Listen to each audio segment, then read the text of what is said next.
Una escalera para poder alcanzarte. Wow. Nago mut, hori.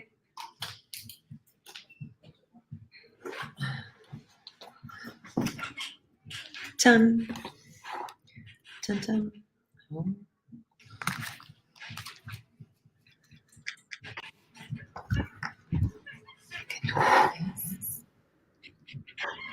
Kenduta zea. Bai, nik kenduta duket.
Naiz irratian, bigarren kafea.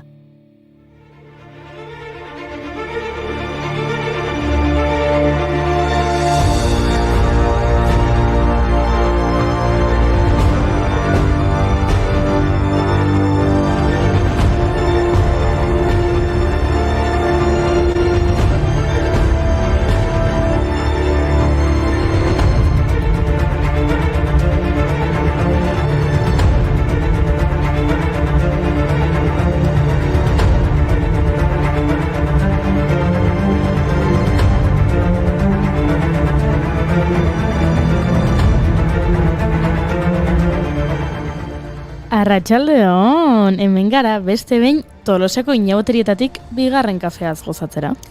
Kafe asko egin beharko dugu, gaur asteartita da. Inauterien azkeneko eguna hemen Tolosan. Aurpegietan nabari da, batzuk nekatuta daude, beste batzuk neka ezinak dira, eta mozorroek pixkanaka desastreagoak dirudite. Hala ere, gaur badaude, adibidez txarangak eta karrozak, gainera gure leiotik ikusi ditzakegu mozorro batzuk. Oraindik inauteria da.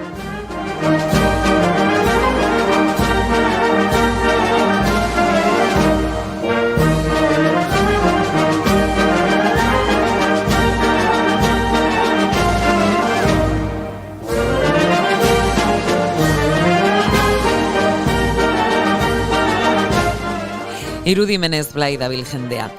Niri asko gustatu dezkit berbaxerka eta Wordle jolasetan mozorrotu diren pertsonak. Labi, koronavirus eta antigeno test asko ikusi ditugu. Azkeneko urtea den eta hurrengo urterako gure bizitzetatik aldentzen ditugun, bai birusa eta baita mozorroak ere. Valentziako Orihuelara lekualdatu dute Jose Ignacio Munilla apezpikoa urten.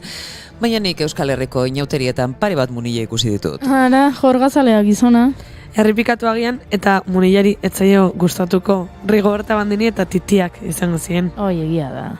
Mamá, mamá, paremos la ciudad, sacando un pecho fuera al puro estilo de la Croix. Mamá, mamá, mamá, por tantas mamá,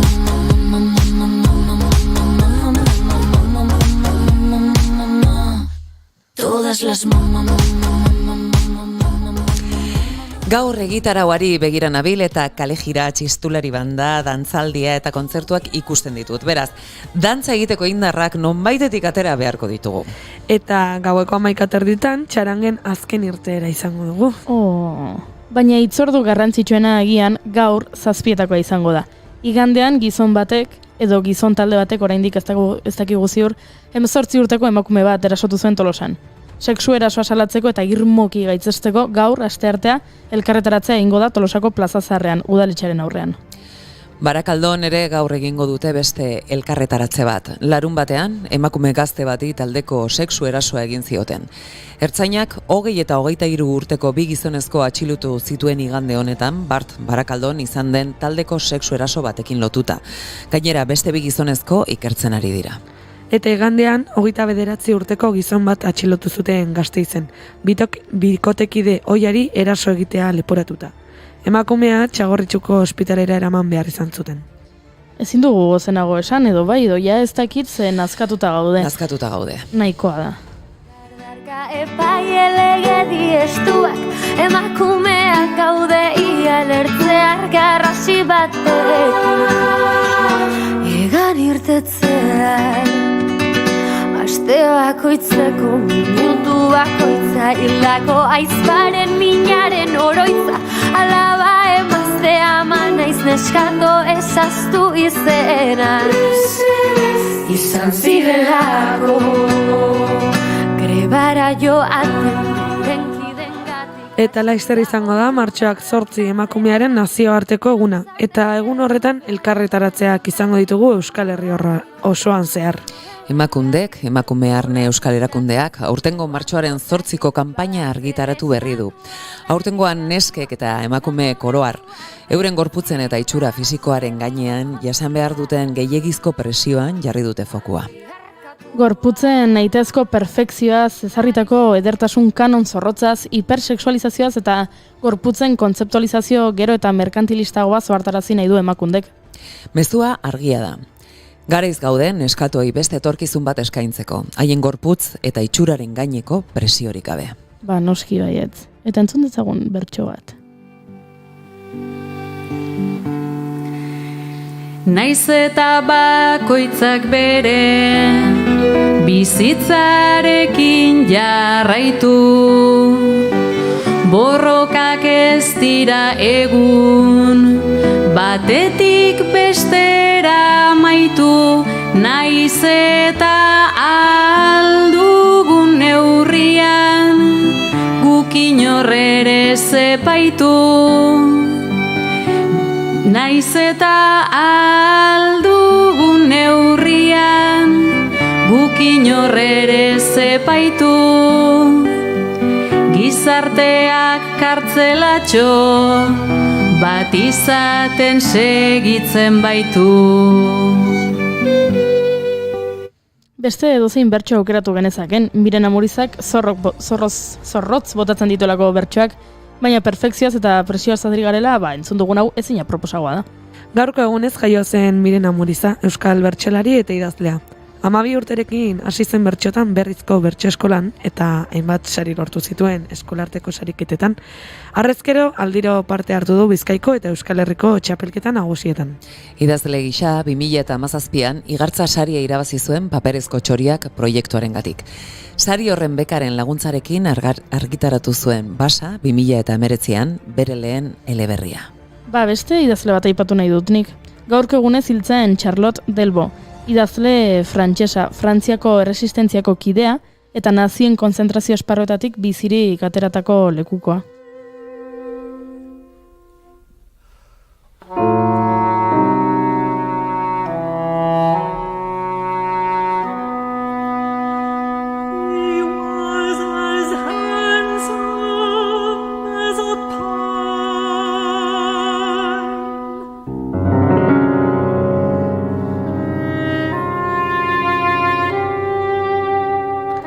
Eta gaurko egunez, 1889an Aingeru Irigarai jaio zen Nafar sendagile, idazle eta euskaltzain osoa.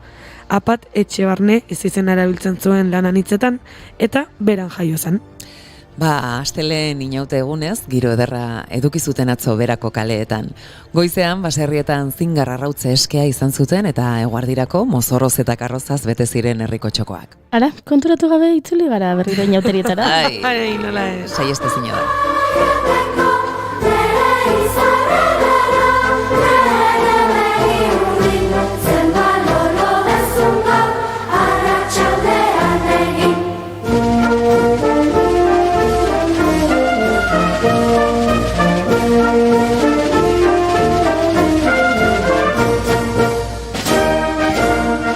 Bueno, baina gaur dena ez da inauteria izan, ez da? Gu behintzatunean lanea etorri gehiata. Uinosko.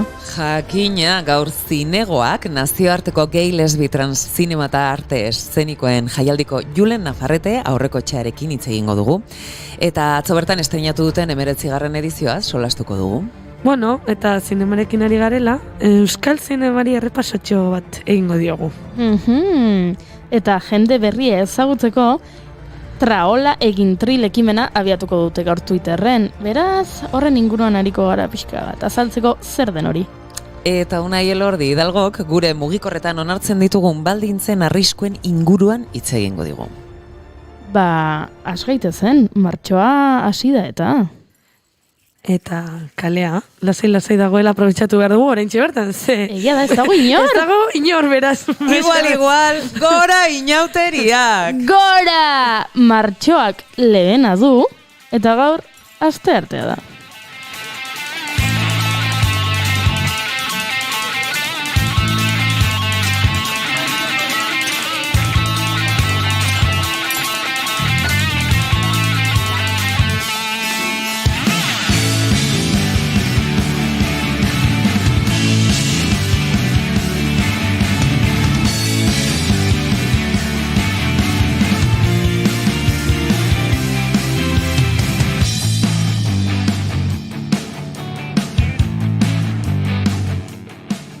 Zuekin, look berriarekin, Amaia Resende egiluz. Kaixo. Oiz ez rosan eska. Erakutsi jezu. Kaixo! Erakutsi jezu look aldaketa. Oso ondo zaude. Oso ondo zaude. Erakutsi, begireia. Bereziki ederra. Erakutsi. Ja, edo? Hori. Eta beste aldean, Maiten Salinas Beiztegi, arratsaldeon. Arratsaldeon, Euskal Herria. Eta ni goiuri zeizarandia nauzue. Maiten eta biok betiko lukarekin. Bai, gu bai. Eta betiko ilusioarekin, ez kezkatu. Hori egia da.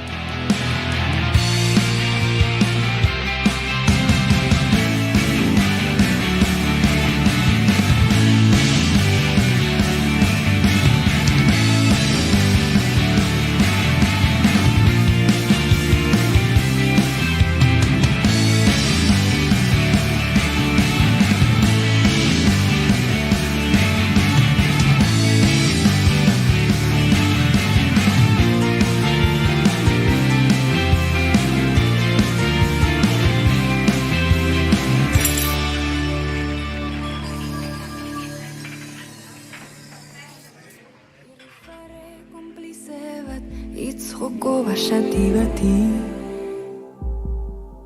nire izanik ez karteletan, nire izanik ez papeletan, ta esan dezagun argi ez zarela behar beste egiten ari. Ez esan baiet, ez esan baiet, ez esan baiet, legedi berriak idatziko ditut azaletan, behintzat irakur ditzazun biluzten azunetan. Hemen gaude, Jon Liz asteartita da, eta bigarren kafeak 348 ditu, eta ohartuko zinaten honezkero gaur berriro 3 erreginen maila osatu dugu. Hori da.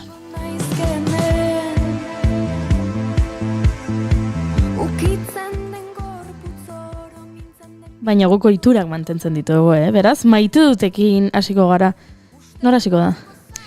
Nik ez maite dut bat, daukat. Maite dut ez bat. Maite dut ez bat, hori da, maite dut ez bat. Bale, zoragarri, esan.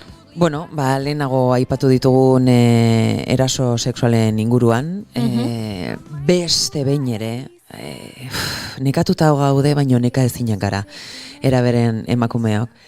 Badakizu zer, aurreko astean pentsatu nun, eta hau tristea da, eta baina hola ozen motako dut, irrati bidez, aurreko astean pentsatu nuen, bida ze ondo inauteriak, eta segidan, esan nuen, ez bortizkeriarik egoteko, ez bortxaketarik egoteko. Ze, espero nuen, alakorik gertatuko zela.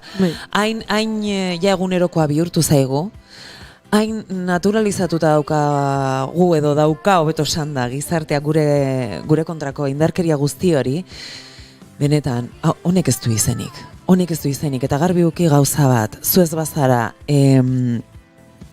arazoaren, hau da, ez bazara soluzioaren parte, arazoaren parte zara. Hemen ja ez dago, erdibideko, inungo biderik. Beraz, favorez, otoki batean da bestean jarri zaitez, hori bai. Honen kontra bazaude, bortxaketaren alde edo emakumeen kontra bazaude, preparatu zaitez. Seguri indarrak ez zaizkigu falta, baino pazientzia, bai.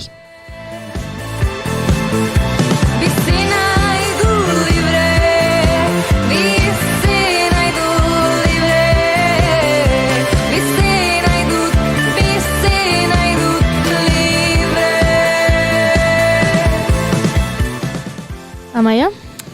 Nire maite duta, simplea da.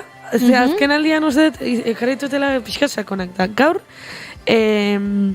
dakarkit bat, dela simplea bezain agian unpopular opinion. Wow. Ze orain oso modan daude kablerik gabeko edo oinbidezko, edo zer gauza, baina batez ere aurikularrak, musika entzuteko, podcastak entzuteko, irrati entzuteko, nezutena. Nik maite ditut, sentitzen dut, baina kabledunak. Ara? Maite ditut, ze gehiago gustatzen zaizkit, badakit ez zaizkidela galduko, eta maite dut desenroskatzea. Denak korapiltzen denean, pakea ematen dit. Eta lepokoekin gauza bera pasan zaizu, zenik batzuk dauzkat etxean zuretzako. Karriko dizkizun. Nik batzuk ere badauzkat, eta lepokoekin urduriago jartzen naiz. Zen niri hori pasatzen zait. Baina, aurikularrekin ez dakit zergatik, normalean delako, musika entzuten nahi naiz, eta nijo askatzen, eta ez dut pentsatzen, nago askatzen, eta igual horrekin ere nire arazoak askatzen ditut, nordaki. Beraz, maite ditut, kabledun aurikularrak. Nahi duten egiteko eta izateko oztopoak bidean itxaropena gotzen beldurra gorputzian. Bira, gure entzulek hemen diote alde batetik aupa maitena, gora borroka feminista pentsatu dut izango dela. Gorka ni pentsatzen du gora borroka feministaren gatik. Eta Amaia egia da, nik ere ez ditut maite. Eskerrik asko, Gorka. Ados daude gure entzuleak zuekin. Baina Jon Lee zurekin ez asko.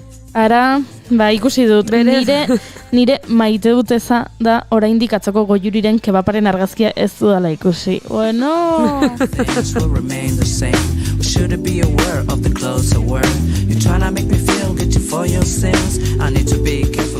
Eta Gorkak nire maite duta da konturatzea goiuri txapelduna dela takateklan.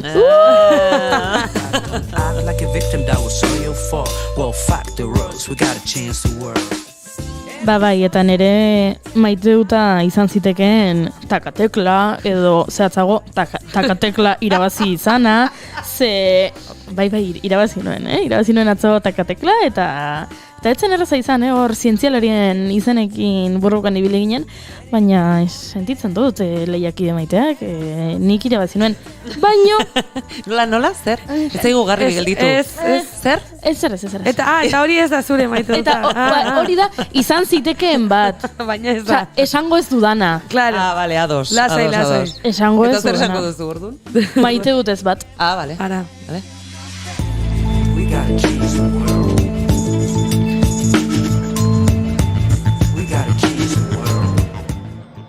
Nere maite dut ezak lotura handia du maitenaren maite dut ezarekin. Ze nik ere ez dut maite hau eta maitenak esaten zuen moduan oso gogorra da pentsatzea festa batzuk antolatzen ari zarenean, antolatu behar dezula txosnagunea, antolatu behar dezula dantza, antolatu behar dezula mozorroa, antolatu behar dituzula errepideak itxi edo ez, baina antolatu behar dezula protokolo bat, antolatu behar dezula babes sistema bat, ze aurre ikusten duzu gertatuko dela erasoren bat. Eta zer gertatzen da beti, arrazoi dugula, eta gertatzen dela. Eta horrek nazka, tristura, haserrea dena sortzen digu. Eta gaur adibidez, badago elkarretaratzea Tolosan, eta badakit Barakaldon ere egingo dutela, eta aurre ikusten dut jende asko egongo dela elkarretaratzetik 100 metrotara, karrozako musikarekin dantzan eta edaten eta abesten, eta ez direla, ausartu bai, ez da ausardia kontua. Ez dituzela bi pauso emango elkarretaratzera juteko, ze ez dakit jendeak pentsatzen du ez dela garrantzitsua edo... Bereiekin ez da nerekin, bai, honin... Eta ez, ze zazpitan badago hemen elkarretaratze bat, eta nik uste oso beharrezkoa dela, eta aurre ikusten dut jendea egongo dela kalean beste leku batean, eta horrek sekulako rabia ematen dit.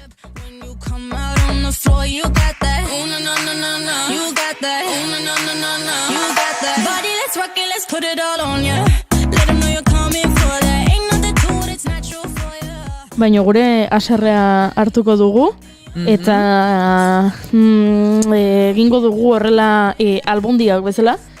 Nastu egingo dugu eta bota egingo dugu, ze saioarekin jarraitu behar dugu, eta oso gai politak datozkigun gurera. Bota edo bere indarra erabiliko dugu gauzak hobeto egiteko beste askok. Gaizki egiten dituztenak guk hobeto egin ditzagun. Hori da, gure haserrea izango da gure erregaia.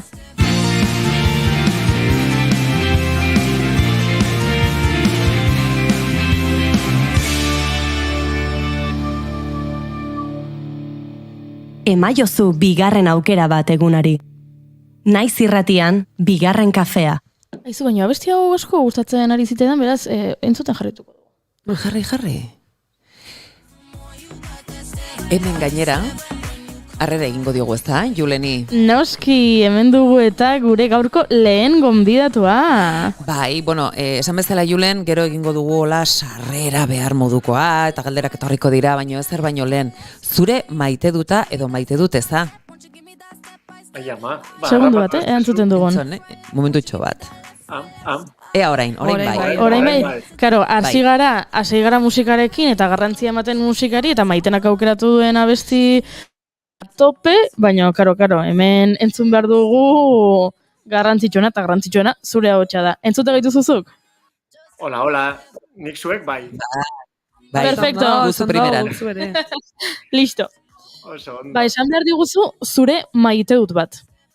Zer maite dut? Orokorrean bizitzan, esan gure dozu? Bizitzan, bai. Edo detaileren bat, zer bai, maite duzun zer bai. Izan daiteke txokolatezko bonboia, edo izan daiteke ez dakit Libiako basamortu bateko egun guzkitsu batean begiek egiten duten distira. Edo zer gauza izan daiteke. Pues beitu, niri gustatzen, hola bote prontoan pentsatu dutena, niri gustatzen zait lanera joatea bizikletaz. Eta horrek emoten duzta niri biziposa. Ze bizikleta hartzea orokorrean bai, baina lanera joatea bizikletan goizean goiz hartuta, joatenaz beste ganora bategaz, beste patxada bategaz, oin hemen Bilbon nagoela ezin dut bete, baina nire herrian lan egiten dutenean bai. Eta ez dakit, baina eguna beste modu batera hasten dut. Hola, bururatu zaidan lehenengo gauza. Gauza bera pasatzen zain niri. Bai, opor kutsua hartzen du egunak. Hori da, bai. Lanera joan, oporretan zaudelan sensazioa edukitzen duzu. Bai. Ze zoragarria. Ba, orain entzun ditugu maite dut guztiak, eta hasi ingo gara. Itxaron segundutxu bat.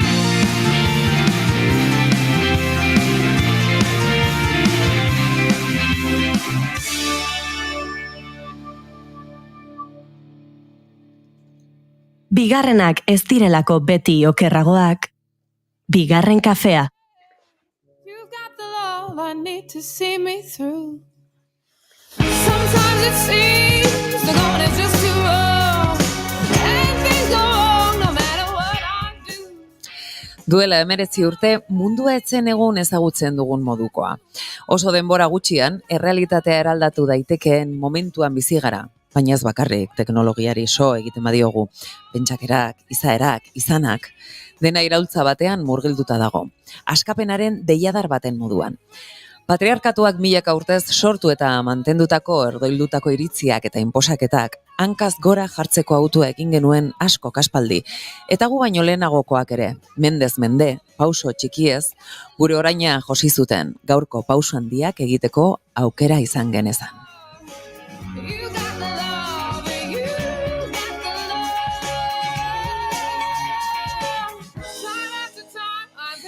Berdintasuna batzuentzat oraindik utopia bat denaren ziurtasuna daukagu. Beste eskubide askoren moduan, zure lurraldeak markatzen du zure sentitzeko eraren onespena eta onarpena. Balekoa zaren edo ez erabakiko du gizarte horren begiradak eta lege multzoak. Eta ezezkoa bada, ez dizute ez zure burua ez da beste inorena maitatzen utziko. Gura izatea debekua izango da eta horregatik latz ordaindu beharko duzu.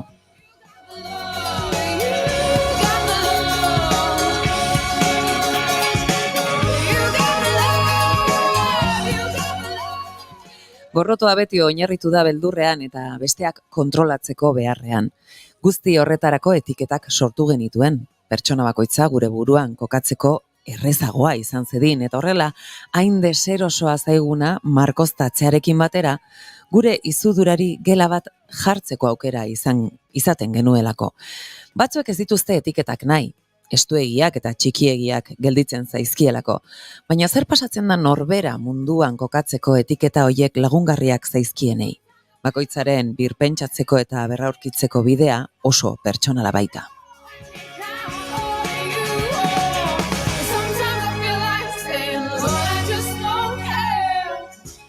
Zinegoak, Bilboko gay lesbi trans nazioarteko zinema eta arte eszenikoen jaialdiak, bere 19. edizioaren irekiera ospatu zuen atzo Bilboko Arriagan. Munduaren eraldaketa positibora batzen eta hau lantzen urteak daramatzate. 11 egungo iraupena izango duen aurtengo edizioak eta betiko lez, ilusioz eta kultura proposamenez josita dator. Ikusentzuleen parte hartzea da jaialdiaren muina. Nor garen eta geure burua nola izendatu nahi dugun erabakitzeko askatasuna eta zilegitasuna aldarrikatzea zarituko dira. Beti ere begirada irekia ezarrita sexuanistasunaren, orotariko orientazioen, genero identitatea erekitzearen edo sexualitatearekin loturiko edo zein elementuren gainean. Horretarako, gurekin gaur, Julen Nafarrete aurreko etxea dugu, komunikazio arloan lan egiten du bera, Dono kulturgintzan, askotan, batez ere, Durangoko azokan, Zinegoak jaialdian, Donostia zinemaldian, Donostia 2016 proiektuetan hartu du eta hartzen du parte besteak beste. Eta komunikabide ezberdinetako kolaboratzailea ere bada, Hirukan, Berrian edo Garan adibidez. Arratsaldeon berriz ere, Julen. Aupa, arrastion, bai. Jo, zelako sarrera zoragarria indozun etiketekin eta dana. Gutxiago ez duzu merezi. Badakizue, zuek niretzat familia zaretela. 8 urte pasatu ditutan. Agur esaten beti ez, azkeneko... Bai, ni baino gehiago. Oraingoz. Bai. Julen, elkarrizketatu nahi dezuzuk maitena. Merezi dau, benetan, hasierako testu hori eskatuko zut, igual sareetan eskegitzeko edalako zer. Nola ez da, bidaliko dizut gero. Bai. Bueno, Julen, esan dakoa, 19. edizioa, aurrez aurrekoari eutxi diozue beste bineren. Bueno, konta iguzu, aurreko urtea erdibideko zerbait izan baitzen, baina urtengoan ez, epaimaikideak eta nazioarteko partaideak ere badituzue.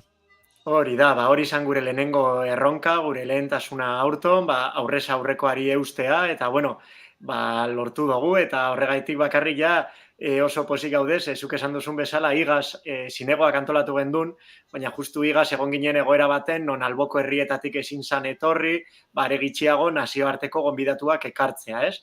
Eta horton zorionez bai, atzo izan genuen gure egunik handiena, gure inaugurazio gala, berton 800 lagunetik gora batu ginen, berton izan genuen gure orezko sariduna, Argentinatik etorri berria, eta hurrengo egunetan ere izango dugu nazioartetik etorritako gonbidatuak, epaimaikideak, eta dena, ez? Eta orduan, lehenenko erronka beteta, azkenean bagenuen gogo itzela berriro elkartzeko, berriro topatzeko, saretzeko, ez bakarrik pelikula bat proiektatuta ikusteko, ez? Baizik eta danok elkartu eta, sentitzea, zerbaiten parte danok alkarregaz, ez? Eta hori atzo ja lortu genuen, eta ondino badeko guz, beste 7 egun aurretik hori guztia sentitzen jarraitzeko. Hori da, ze benetan sentitu egiten dela. Sekulako lan itzela egiten duzu, orain ikusiko dugu, banaka joango gara ze atal dituzuen jendeak hobetu ulertu dezan. Hasi gaitezen karteletik, zuen kartelak ere oso bitxiak izaten dira, aurten etiketen inguruan ari zarete edo behintzet hori irudikatu nahi izan duzue. Hori da, aurtengo kartela berezia da, ze hainbat kartelez osatuta dago, eta kartel bakoitzean termino bat ipini dugu, ez? Etiketa bat ipini dugu, eta zuk lehen aipatu duzun bezala, etiketen historioak, hausnarketarako tartea emoten dau, ze betidanik ipini izan dozku ez etiketak, ez da? Batzutan irainak izan direnak, batzutan guk hartu izan doguz etiketa hoiek eta aldarri modura gure egin doguz, ez? Maritxu, boiera, eta, alako terminoa askotan, askorekin gertatu izan da, ez? Guk esaten duguna da, lehenengo, inork ezin dauela gure buruari etiketarik inposatu. Zuk gure badozu etiketa bat erabili, zoragarri. Gure badozu etiketa hori hartu eta moldatu, ederto. Gure badozu berri bat sortu, bai, ederto. Eta ez badozu gure etiketarik, denak direlako edo oso estuak, edo batzutan bai, baina gian urrengo gunean, jada ez duzu etiketa hori nahi, edo testuinguruaren arabera bai, edo beste batzutan ez, dena dela zilegi, ez? Eta horretarako askatasun osoa izan behar dugula. Orduan, horrekin olgetan, hori ikusten dira berba guztiak, ikerketa bat abiatu gendu nigez, apur bat, Euskal Herrian sortutako edo historikoki erabili diren hainbat berba jasotzeko, ez? Hori ikusten dira batzuk lumatza, kapasa, marioker, Euskal Herriko eskualde ezberdinetan erabili izan direnak, eta beste batzuk, ostera, guk hitzjolasekin edo berba egin dugun adituekin eta holan, hitzjolasen bidez sortu dituztenak, ez? Adibidez, soropila hor agartzen dena, dala sororitatea eta opila, ez? Opila, boiera horregaz olgetan, ez? Soropila kontzeptua. Horrekin ibili gara apur bat hausnartzen, eta egia esan, bakarrik gure artean oso hausnarketa aberasgarriak sortu dira, jende batek, nik uste baietz, nik beti beharrezkoa ikusten dut, beste jende batek, depende noiz, eta horretaz hausnartzen ibili gara. Eta ez dela gutxi, ze horren atzean sentipenak daude, bizipenak, eta, bizitza filosofiak ere, ez da? Nik oraintxe bideo ikusiko nuke, ez dakit hortxe dugun, baina bideoa ere oso berezi egin duzue. Batzuk, entzungo duzute, irratsaioa jarraitzen ari duzuenok, eta beste batzuk aldiz, ikusteko aukera izango duzue. Eman... Benga, segundu batzuk emango ditugu. Nola izan da bideoaren grabaketa Julen? Ze oso gauza berezi egin duzue. Ematen do, fotoshooting bat izan daiteke, ez da? Argazki sesio moduko bat da, eta bertan, protagonista desberdinak daude. Anitzak dira, nola aukeratu dituzue? Beitu, eta ganera kontatuko dutzuet, oinarte uste dut ez dugula kontatu, badauka asko improvisaziotik.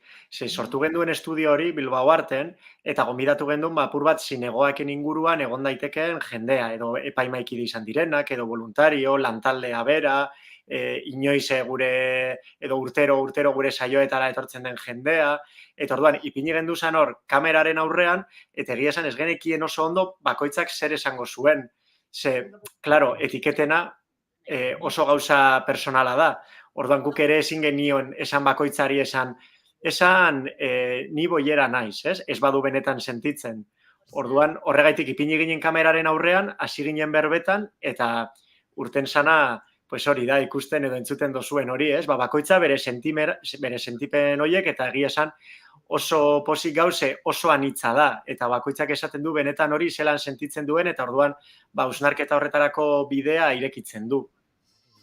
Oso proposamen estetiko, ederra, intenso, ez dakit, artistikoa ere bada, zuek gauza horiek ere beti zaindu izan dituzue asko, eta jakina... Hasieratik entzungo dugu. Hasieratik entzungo dugu, zoragarri, entzun dezagun orduan. Merezi du ez da. Bai, beti. Nahi dudana izango naiz. Ni naizena naiz. Con diversidad, con libertad. Libre. Libertad. Inposaketarik gabe. Askatasunez bizi. Me invento lo que quiero ser. Soy lo que me da la gana. Ni nahi dudana naiz. Ni naizena naiz. Nahi duguna gara. Hago lo que quiero, cuando quiero y como quiero. Asmatu, esperimentatu. Jolastu. Arauak apurtu, suntzitu. Osatu, dantzatu. Pozik bizi. Todas, todes, fluides. Sin etiquetas y con etiquetas. Según el sitio o el contexto. Nire etiquetekin. Ahora mismo sin etiquetas, pero las he necesitado. No me gusta, pero considero que son necesarias. Sare bat dira, famili bat dira. Guk aukeratuak eta ez inposatuak. Más que etiquetas, identidades. Marica. Ni bollera naiz. Travesti. Soy super queer. Plumatza, soropilla. Ni marihuanas. Marimutil. Marioke. Libre, no libre. Atada, desatada. Lesbiana y orgullosa. Tu falda, tu estilo, tus plataformas. Ora, desberdintasunak. Todes, todas, guztiok. Zinegoak. Zinegoak. Libertad, amor, imaginación. Cine, diversidad, cultura. Sexualistasuna, cultura, cine. Disidencias del sentido. Zinegoak. Irudimena, aniztasuna, maitasuna, originaltasuna, Jolastea. jolastea, oso Oso garrantzitsua da, importantea, bai, zalantzari gabe. benetan baietz. Eta programazioari dagokionez, datozen egunetan Julen, 16 film luze izango dira, eta film laburrak ere. Konta eguzu pikin batzuk zeuk oso ondo irudikatuko diguzu eta nola izango den. Hori da, babaitu. Film luzeetan, sail ofizialean urtero izaten dugu 3 kategoria, direla fik, hau da, fikzioak, hoi normalean zinemetan etolan ikusten dugu pelikulak, apur bat mainstreamagoak izan daitezkeenak, gero dauzkagu doc, hau da, dokumentalak, eta 3. kategoria daukagu crack, eta hori da apur bat jaialdi honetan daukagun agian kategoriarik bereziena, bertan jasotzen dugu, edo batzen dugu, zine apurtzaileena, berritzaileena, narratiba berriak, apur bat, zinefiloagoa izan daitekeen jendea, ez? Hori eukiko da aukera, zerbait ausartagoa ikusteko.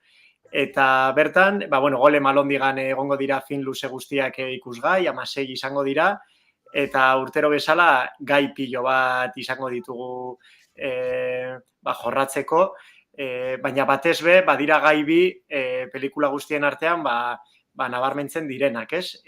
Bata da, apur bat, nazioartean munduko herrialde askotan, gure nahi dugun bezala bizitzeagatik, gure orientazioa, gure generoa, askatasunez bizitzeagatik, zer nolako errepresioa edo zer nolako jasarpena bizitzen dugun ondino, ez, gaur egun, baita gurean ere, baita Euskal Herrian ere, orduan, jaso dugu ondino, pelikula asko horretaz berba egiten dutenak, eta hor, egoera gordinak agertzen dira, dramak, violentziak, baina, hori ere errealitatearen parte bat da. Eta bigarrena, eta hori ja ez da horren beste guk jaso dugunik, baizik, eta guk nahita bilatutako zerbait izan dela, eta GIF virusa edo IESa, ez da? Justo betetzen direla 40 urte, izena ipini zitzaionik apur bat virusari eta apur bat gizartean ezaguna egin zenetik, eta guk justo baliatu nahi izan dugu, gauzela beste pandemia baten erdian, ez? Gogoratzeko ondino, zer nolako estigma soziala badagoen GIF virusa edo IESaren inguruan, ez? Orduan saiatu gara eta alan lortu dugu, kategoria guztietan, gai honetaz berba egiten duten pelikulak jasotzen. Hori, film luzei dagokionez. Hau da... Proposamen daudela, ez da? 16 film luze. Gai hoiek ardatz hartuta. Eta film laburren artean, 4 ziklo. Hori da, 4 ziklo, 2 urtero izaten ditugunak eta beste 2 berri, holan apurtxo bat denetarik. Betikoak dira emakume zuzendariak, hau da emakumeek zuzendutako film laburrak, eta ganera zinegoaken urtero bezala, baina aurten ere film gehienen zuzendariak emakumezkoak dira, eta hor ere apustu garbia egiten da, ze hori normalean zinean ez da gertatzen, inondik inora bez, hori emakume zuzendariak, eta bigarrena haurtzaroa eta nerabezaroa. Hau da, umeak edo nerabeak edo lan protagonistak dituzten filmak, ez? Hor ere apustu egiten dugulako publiko horrengana heltzeko. Hoiek urtero izaten ditugunak. Eta beste bi berriak dira trantsizioak, hau da, trans errealitateen inguruan berba egiten dutenak, eta laugarrena maitasunezko poliedroak. Eta hor bai, nik uste gaur egun batez be gazteek, baina ez bakarrik gazteek, jende guztiak ere bai, edo jende askok behintzat, bizi dituela bere harreman afektibo sexualak, askatasun handiagoarekin, edo behintzat formulak orain askotarikoak direla, ez gauzela horren bakarrik mugatuta bakarrik betikora, ez? Gaur egun, formula ezberdinak dauz eta bakoitzak bilatzen dituela egokien iruditzen saiona, edo bizitzaren momentuaren arabera, eta guk ere horretaz berba egiten duten pelikula pilo bat jaso dugu, orduan iruditu zaigu oso egokia zala ziklo bat antolatzea horregaz. Eta hori sail ofizialari dagokionez, ze hortik kanpo erroak ere badago, ezta? Erroak izeneko Euskal Herrian sortutako lanak daude bertan. Eta hori biltzen hartzen du. Hori da. Ostiralean izango dugu erroak sailaren proiektzioa, eta esan duzun bezala, gure apostua ere bada beti, Euskal Herrian LGTBI gaiak sortzen dituzten lanei ikusgarritasuna ematea, eta aldan neurrian bosgorailua izatea bebai, ez? Eta horten 4 film labur izango doguz, eta guk ere urtero bezala beti egiten dugu deialdia, nahiko genukeela askoz gehiago jaso, ez? Oso pozik jasotzen ditugula Euskal Herrian sortzen diren lanak sexu anistasuna edo genero anistasuna lantzen dituztenak, eta are gehiago gainera euskaraz sortuta baldin badira, ez? Gure nahia izango litzateke ahalik eta gehien izatea euskaraz sortutako LGTBI proiektzioak, eta egon seguru zinegoaken lekua egingo diegula. Eta, atzo bertan estreinaldi izan zen, edo atzo izan zen lehen da biziko eguna, Ohorezko saria eman zenioten Albertina Carri, zinemagila argentinarrari, konta iguzu, nola izan zen momentu hori, eta agian egongo da orain arte entzun ez duenik Albertinaren edo Carriren inguruko lanarek zer duten berezi bezala, konta iguzu.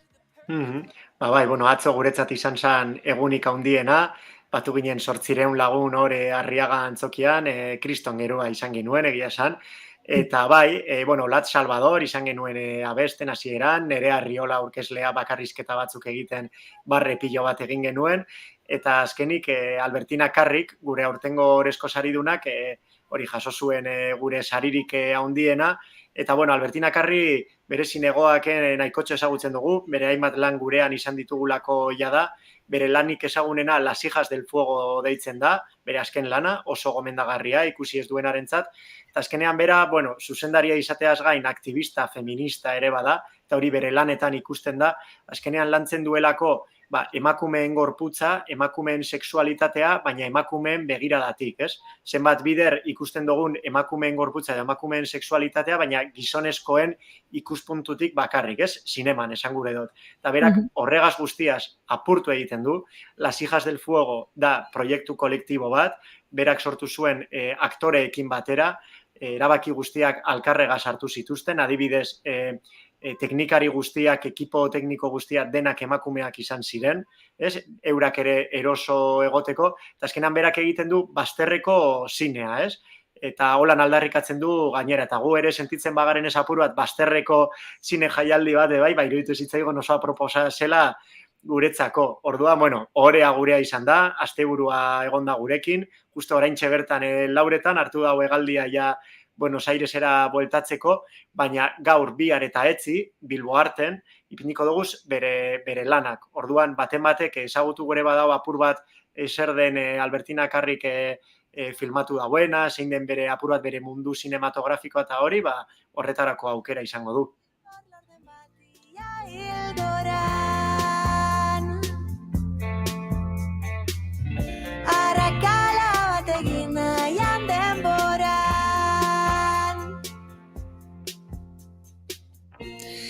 Baina zuek ere formakuntzak ematen dituzue. Profesionalei, adibidez, masterclass zinegoak pro ere badago, ez? Baina, hortaz gain, zinegogoak ere iriki berri duzu ekimen pilota bada eta hezkuntza zentroetara heltzea da zuen helburu nagusia. Konta eguzu, bai, profesionalei begira edo eta hezkuntzara begira, nola zein izan behar den hartu behar duzuen bide hori. Hori da, lehen aipatu dugu, guretzat estrategikoa dela bebai nerabezaroa eta urtzaroa lantzea, eta iruditzen zaigu gazte-gaztetatik gai hauek lantzen hasi behar dugula bebai hezkuntza zentroetan, sexu anistasuna, genero anistasuna, eskoletatik bertatik lanketa hori egin behar dela, eta orduan harremanetan egon gara eta lankidetzan bagauz Portugaleteko udalarekin, eta orduan Bilbon jaialdia amaitu eta hurrengo astean, hainbat proiektzio egingo dugu Portugaleteko zinemetan, eta bertan ez bakarrik proiektzioa, baizik eta interesgarria izango da osteko solasaldia, eurekin, eta bertan lantzen diren errealitate horiek, historia horiek lantzea. Azkenean, zinegoaken, nik beti esate dut, beti ikasten dut pilo bat, urtero pentsatzen dut, nik ja igual ezin dut gehiago ikasi, Ola narro, pentsatzen dugu ja, danetarik entzun dugu, ikasi dugu, eta urtero, bapatean ganera zinearen bidez, orduan oso modu atseginean, eta bapatean ezagutzen dozu beste historio batzuk, eta egiten dagoela ondino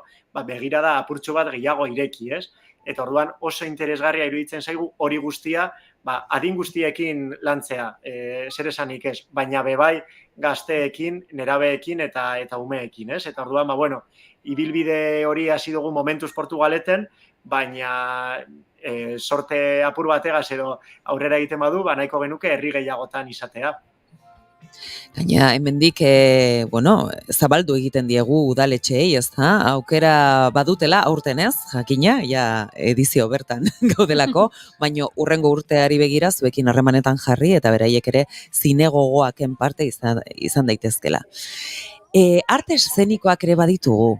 Askotan zinema, baina zuek arte eszenikoen jaialdia ere bazarete. Konta guzu, ze proposamen dituzue aurten? Hori da, batez be izango dugu proposamen bi.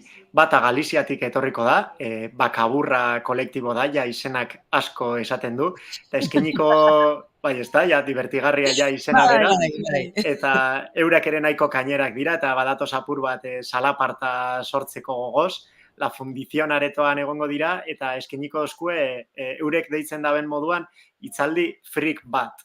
Nahiko frikia izango da zeo zer, eta ganera etiketen inguruan hitz egingo dute, gorputz inbertituak, eta hainbat kontzeptu nik uste konferentzia serio bat izango balitz moduan, orduan hori eukiko du nahiko performatibotik, eta nik uste oso divertigarria izango dela gainera. Hori eguenean, ostegunean. Eta asteburuan, pabellon 6 aretora joango gara, beti aldrebes esaten dut, rei desnudo y chico muerto. Batzutan aldrebes eta liatu egiten az. Eta hor, Inigo Kobok zuzendu du, gazte konpainiak, eta, hor bebai oso erakargarria dirudi, ganera Domekan egingo dugu solasaldi bat, hemen Pau Gilenekin eta Inigo Kobo zuzendariarekin apur bat komentatzeko obra. Orduan, hori, zinea gustoko duenarentzat zoragarri, baina arte eszenikoak ere gustoko badoguz, horretarako aukera badago. Eta, ostiral gauean ere, jai bat ere badaukagu badulaken. Orduan, baten batek dantza egiteko gogoa badu, eta uste dut jendeak badaukala dantza egiteko gogoa, horretarako aukera ere izango dugu. Julen, zuek bakarri, ez zarete zinemaldi jaialdi bat, zuek ja mugimendu bat zarete, mugimendu sozial bat, gizarte mugimendu bat. Bizitza estilo bat. Dena, etiketakin eta etiketarik gabe, nahi duzuena, denetarik dago.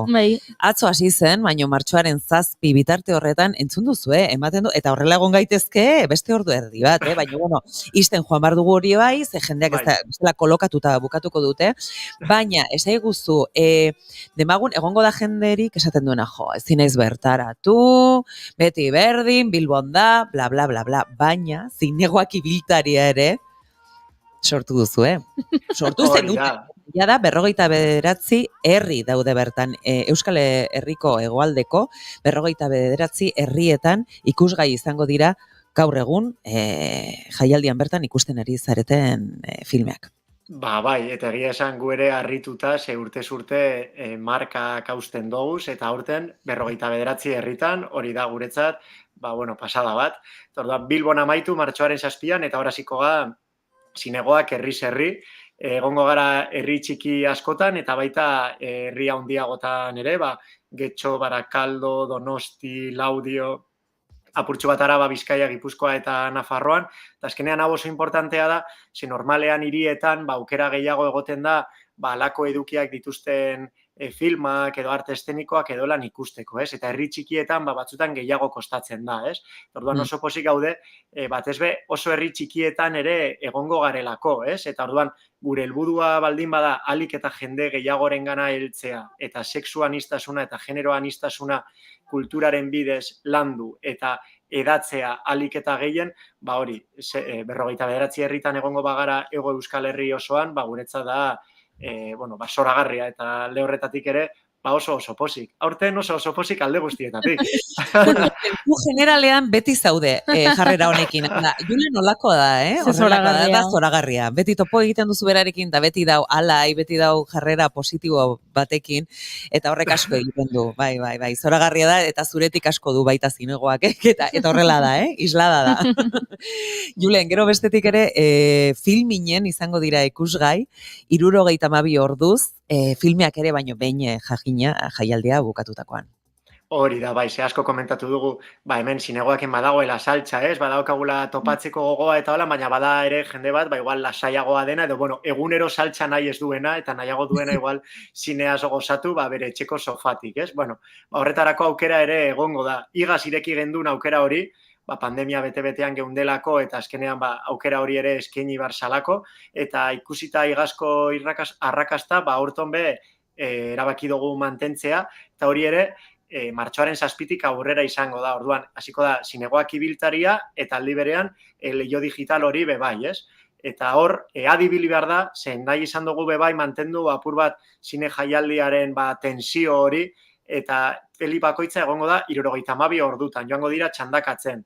Horrela hor ere begiratu beharko da, eta esana, antolatzeko bakoitzak bere burua, ez? Eta esateko, egoaztenean ikusiko dotau barikuan, ikusiko dotau orduan, gurean izango dugu zan film luze guztiak, egongo dira gero filminen bai.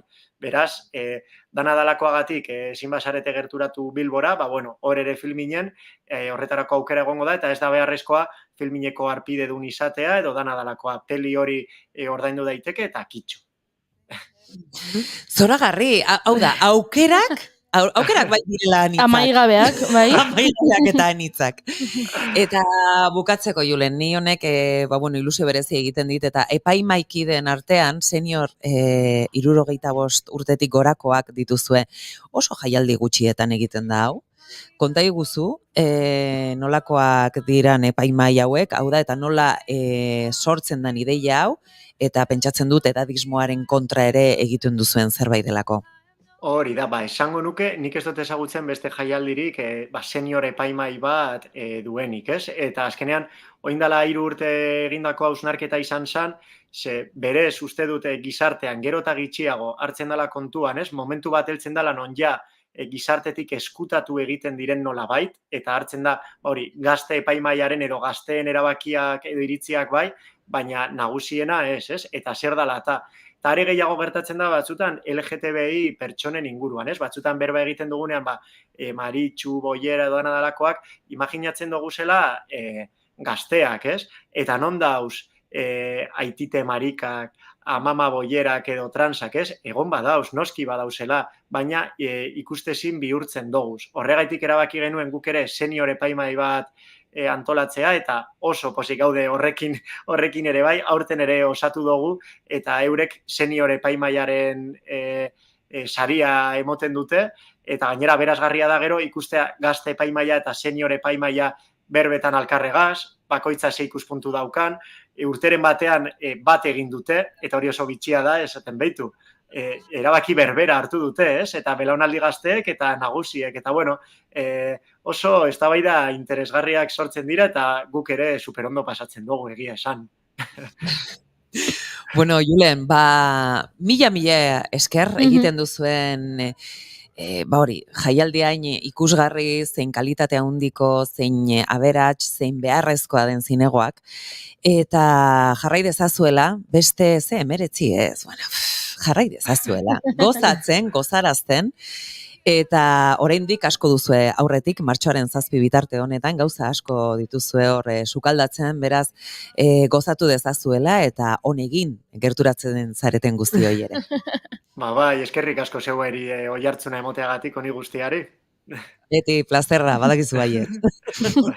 Eta guk aurrera egin behar dugu, baina minututxo pare batez abesti honekin utziko zaituztegu. Hasi gara Florence Welch entzuten, eta amaituko dugu Florence Welch entzuten. Ze, bere azkeneko abestian aipatzen du, Julenek aipatu duen zerbait, uste dugula dena dakigula, baina gero konturatzen zarela hor badu dela zirriktu batzuk eta gehiago ikasi behar dugula. Florencek abesti honetan dio, nola beak usten duen askotan, listo, bere azkeneko transformazio eraldaketara iritsi den, eta bapatean zerbaitek arramazka egiten dio.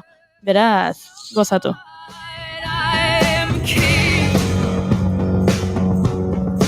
I know mother, I know bride, I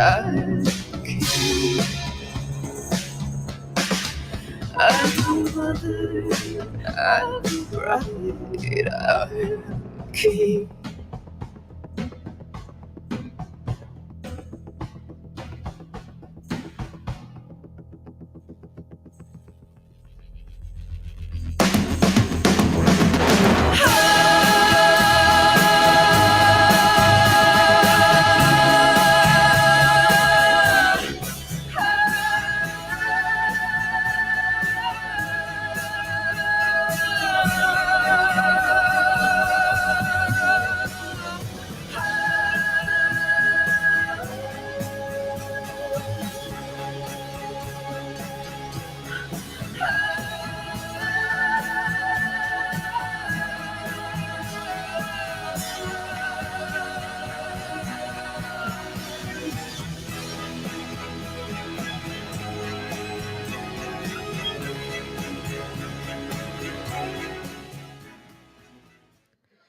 Entzuten ari zarete, txaranga pasada oraintxe, maitenaren atzetik. Badira, txoin, saiak ere inbardet, txoin. Baina nora zoaz! Maiten! Bueno, ikusten ari zaretenak. Zoragarria da momentu hau mesez, zoragarria da. Eta entzuten ari zaretenak, entzuten duzue, baina ikusi ez, baina Maiten atera da gure estudiotik. Erakustera nola ibiltzen diren. Justu, bukaeran azaldu dieta zonta ez. Ja. Haze momentazo, neskak. Zoragarria izan da, itzi gabe gatu naiz, beraz, momentutxo bat behar dut. Bai. Gelditu makinak.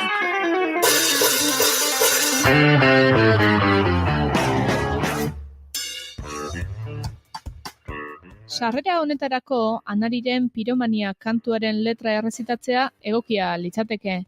Paperekoan bagina, linka ere soberan ez. Ez da kasua eta ezkoaz. Abestirako lotura den, esanai agaberikorik gabeko izki multzo amaigabe hori diktatzera. Kotxean sartu eta basuan sua piztera ere ez. Bai ordea, larreak erretzearen prozesuaz aditu eta arituekin hizketan jartzera. Zer da larreak garbi egotea? Maiko lehen kolpera Iker Elosegi gonbidatu dugu Euskal Herriko Laborantza Ganbarako arduraduna. Zer landu larreak erretzeak? Bigarren asaltora berriz, Aitor Bazterrika basozaina dator. Horrez gain, pilulin natala ere izango dugu eta bertan sua pizten abil askoa den bat, Nor eta Danele Sarriu arte. Bada ezpada, segurura jo dugu eta poixpoloen beharrean irakurgai gomendioa eskatu diogu. Dena prest dagoenez gero, eman zaiegon zu gelditu makinak saioaren 19. atalari.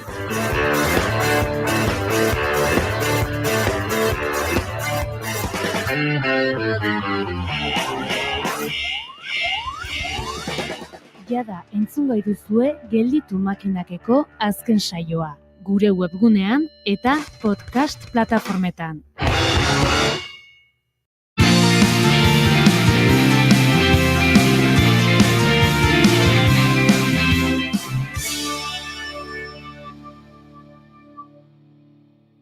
Keep Calm and Bigarren Kafea.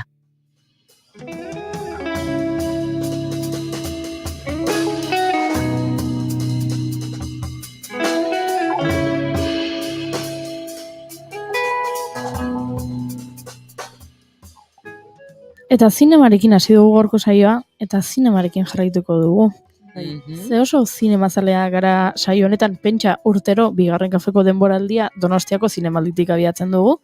Beraz, orain atzera begira jarriko gara, baina Andereño Amaiak itzen bandigu historiaren errepaso laburra. Bueno, izango dela. Saiatuko gea. Saiatuko gea? Saiatuko gea. Ba, nahi duzun doinu eta neurrian. Baina resende biluz. Bueno, gauza da, azken aste hauetan gaudela pixka bat, oso zuk esan dezun bezala zinemazale. Bagara berez, baina azken aldian, eta pentsatu nun nik, eta euskal zinema, ze kristo, ze nik behintzat ez dakit asko. Orduan, hasientzen pixka bat informazioa biltzen eta ekarren nahi izan dizuet, modu laburrean edo aldeten laburrean bintzat. Eta saiatu nintzen definitzen euskal zinema, baina ezinezkoa da. Erpin asko dituen kontzeptu bat delako eta esan nahi bakarra mugatzea zaila delako. Batzuntzat da, euskaraz egindako ikusentzunezkoi erreferentzia egiten dien termino bat. Beste batzuntzat euskara edo euskal herriaren inguruko gaiak jorratzen dituena. Eta, topatzen dugun definizio, edo nik topatu duten definizio zabalenean, egongo litzake, Euskal Herrian egiten den Euskal naiz erdal zinema da, bertakoek bertan edo Euskal Herritik kanpora egiten dutena, baina baita kanpotarrek Euskal Herriko gaiak Euskal Herritarrekin batera jorratuz egiten dutena ere. Ara. Wow. Dena da Euskal Zinema. Dena, Tanzanian egiten dena ere, bai? Hori da. Bai. Hori egia balit. Baina, bueno. Orduan junaiz, aditu batzuk esaten dutenan jakitera, eta Carlos Roldanek hausnarketa batekin erantzuten dio definizioari. Euskal Herrian ekoitzitakoa da Euskal Zinema. Hori horrela, esan daiteke Euskal Zinema, 1988 urtetik hilda dagoela. Hau da, aspaldikoa, tartetxo hau, bai. Dena den, Medem eta Bajoulioak Madrilen egindako filmak ez dira euskaldunak, eta hemen egindakoak bai. Ez dakit, irekiagoak izan behar gara. Baina noski, honekin ere, hausnarketa zabaldu egiten zaizu. Orduan, saiatu nintzen, ze egia da, beste batzuentzat, kontuan hartu beharko liratekela adibidez, ekoizpenak, estiloa, izan ere, urte askotan zehar, euskal filmografiari, erritmo bat, kadentzia bat, estilo bat, hola dena zehaztuta esleitu zaio, gero ere, hizkuntza lehenode aipatu deten definiziotan agertu da, baina jatorria ere garrantzitsua da, kultura ere garrantzitsua da. Beraz, eztabaida zabala da, luzea da, akaso erantzunik ez du izango, eta guk ere ez dut uste emango diogunik. Baina, kepaso zuzendariak dio, adibidez, Euskal Herrian ez daukagula industriarik. Politikari dagokionez Euskal Herria, Frantziar eta Espainiar estatuen menpean dago, beraz, kontu administratibo eta industrialari dagokionez ere, hauen menpe existitzen da, beraz, ezinezko litzake Euskal industria propio bat. Baina, gero ere, kuestionatzen digu, Euskaldun izate hutsarekin nahikoa den. Alex de la Iglesiaren Perdita Durango Euskal Zinema da. Jakina, aipatu dugun zinemagilea Galdakakoa da.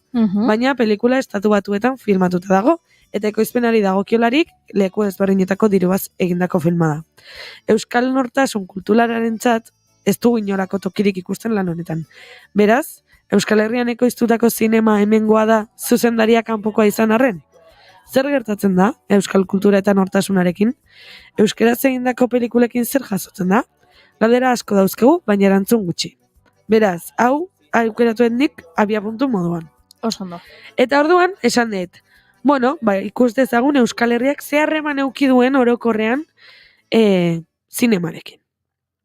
Eta, nola definizioa ez egun lortuko, honik ez behintzat, egingo dugu historian, bidaiatxo txiki hori, aunque, bueno, txikia ez, luzia da, baina laburrean egingo dugu, eta pixka bat, jakin dezazun gainetik izango dela. Vale, eta hola pixkat solemnidade puntu bat eukitzeko, Bai, Pascal favorez. gaineren Bai. handia entzungo dugu. Ze aukeraketa ona. Vale, eta historia laburra hau nun hasten da? Lumierra nahiekin edo atzerago? Askoz atzerago. Ez da laburra izango maitena? Atxalde pasa egoteko ez da gotxa. Bai, bai. Hemendik terdi bitarte horretan. Lasai. Nik egin dut, nik ulertzeko moduan, beraz denek ulertuko dugu. Nik ulertzen Ara bestea. ulertzake. Esan behar dut, historia askoz lehenago hasten dela. Industria, leheno aipatu degula existitzen den edo ez den existitzen euskal zinema industria bat, bueno, topa daitekeenagatik edo adituek esaten dutenagatik, 80ko hamarkadan sortu zen benetako industria edo industriari gerturatzen zaion hori. Baina, bueno, Goiorik ondo esan duen bezala, askoz lehenago hasten da historia. Hain zuzen ere, pantailan irudiak ikustearen aintzinderia argi itzalen jokoak dira. Eta edo itzal txinatarrak ere ditzen dira. Eta itzal txinatarrak 1817 urtean erakustaldi bat egin zuten argi itzalen. 1817an? Bai. Wow. Beste batzuk ere badaude, Azti Linterna Iruñean ere izan zen. Hau lehenago, 1806 urtean, eta Bilbon 1828 urtean. Kinetoskopioa Donostian izan zen, 1885ko uztailaren 5etik irailaren 19 jakin ahal izan dugunez. Baina, bueno, zinemaren inflexio puntua Goiurik esan duen bezala Lumière nahiak izan ziren, eta beraiek sortutako zinematografoa, 1880ko hamarkadan aurkeztu zioten munduari asmakizun edo tresna hau, irudiak mugimenduan pantaila batean proiektatuko dituen tresna edo 1880ko hamarkadan duela pixkat. Bai, eren egon. Baina noski, Lumière nahiak 1885ean Parisen egin zuten lehen erakustaldia, orduan non hasten da Euskal Herriarekin harremana. Justu urte bete beranduago. 1886 urtean Biarritzen, Bilbon, Iruñean, Donostian eta Gasteizen izan zen erakustaldia. Eta gainera Biarritzen bertan, izenburua sentitzet, Les Rogers de la Virge filma grabatu zuten Lumière nahiek Biarritzen, beraz? Virginaren aitza. Bai, baina, frantsesez, hola. Oso ondo, nik esan dudan moduan da frantsesez. Hori da. Baina bai, bertan grabatu zuten, Biarritzen grabatu zuten, bertaz, hasi ginen Euskal Herritarrok zinemara gerturatzen.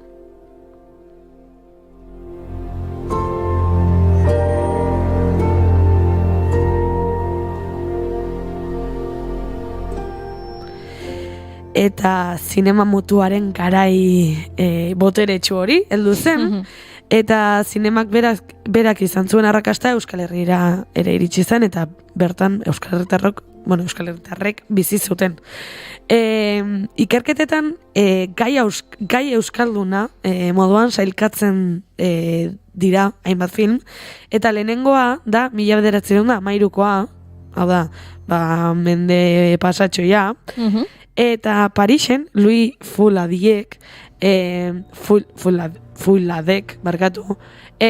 Undram o País Bask lan egin zuen. Eta lan honen inguruan ez dakigu asko, baina gai euskaldunen artean kokatzen dute, suposatzen da, izenburuagatik batez ere. Baina, hau Parisen egin zuten, eta ez dakigu zehazki, beraz, bertako lehen filma, hau da, hemen egindako, edo, bai, 1918koa dela kalkulatu edo dakigu, Gasteizen egiten saiatu ziren, Isaac Diez margolaria eta bueno, lagun talde bat elkartu zen lan hau egiteko eta landa eremuko Arabarren inguruan hitz egingo zuen lan bat izango zen. Josetxo izena zuen, baina ustez baliabide faltagatik ezin izan zuten grabaketa bukatu. Baina, bueno, bitarte honetan ere Euskal Herrian grabatutako hainbat lan egin zituzten, saiatzen zirena, baina etzienak ateratzen. Eta baina lehenengo bukatutako fikziozko filma 1920koa dela esan genezake. Musidora, Frantziako aktore eta ekoizle bat izan zen, eta hemen Euskal Herrian eragin handia izan zuen emakume honek. Izan ere, bizkaitar jauntxo baten laguntzarekin Pug Don Carlos ekoitzi zuten. Euskal Herrian grabatu eta ekoitzi zen osoki, eta gainera karlistadak tratatu zituzten, hau da, Euskal Herriarekin bazuela lotura desentea, eta geundela presente jadanik lan honetan. Hau, 1920an, gogoratu. Garai hauetan ere sortu ziren pixka lentxeago, bitartean, eta sortu ziren lehen ekoiztetxeak. Bilbao Film 1915an, Magna Films 1916an, eta hauek esan genezake direla, berez gaur egungo ekoiztetxei aintzin egiten dieten lehenengo elkarreteak edo, gutxi gora bera. Eta orduan garai honetan grabatu zituzten Euskal Herriko lehen filmak, aurretik aipatutakoak, baina askoz gehiago ere. Eta famatuenak eta agian ezagutuko dituzuenak dira El Mayorazgo. Es que frantsesa hobeto moldatzen. El Mayorazgo. Du Basterretxe. El Mayorazgo de Basterretxe. Victor eta Mauro Azkonaren filma da. 1928an estreinatu zen. Eta gero, Teodoro Emandorenaren Euskadi, 1933koa. Eta kuriosidade moduan, garai honetan, gutxi gore bera, estreinatu zen King Kong. Ara? King Kong denok ezagutzen dugu, Euskadi. King Kong lehenengoa, King Kong... Bai, noski. Lehenengoa. Daude 50 King Kong. Bai, Batman hauek bezala, hoxe, baina kuriosoa da King Kong, ezagutzen dugula, eta nik Euskadi edo El Mayorazgo de Basterretxe, eta garai honetan ekoitzi ziren beste guztiak, agian ez ditugula ezagunak. Baina, garai honetan ere Euskal zinemagile askok atzerrira jo zuten, baita... soinua filmen parte izatera pasatzenean eta soinua txertatu zutenean ere, Euskal zinemagile askok esan zuten, erabaki zuten kanpoan egotea. Eta askok garapen handia izan zuten, lan askotan hartu zuten parte, baina bitartean Euskal Herrian, etzen nahi besterako loratzerik izan, noski Gerra Zibilaren eraginagatik. 50-60ko hamarkadetara arte etzen izan berpiste baten hasiera.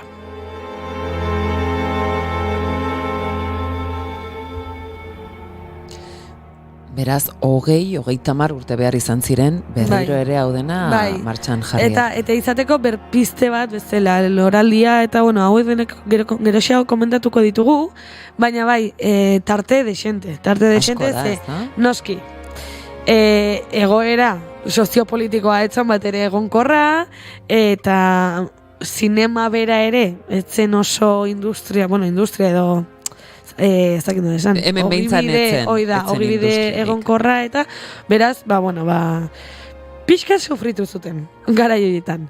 Baina pixka bat atzera eginez. 1957 urtean, Eusko Films osatu zuten Ipar Euskal Herrian, ieslari batzuek, beraz, irratiarekin eta hainbat egunkariekin gertatu zen bezala zinemarekin ere pasatzen.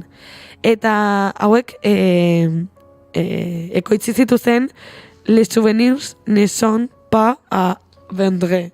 Eta País Basque avec Luis Mariano dokumentalak egin zituzten noski Euskal Herritik kanpo. Eta garai honetan poliki-poliki iratzarria hori izan zen, baina ez loraldia.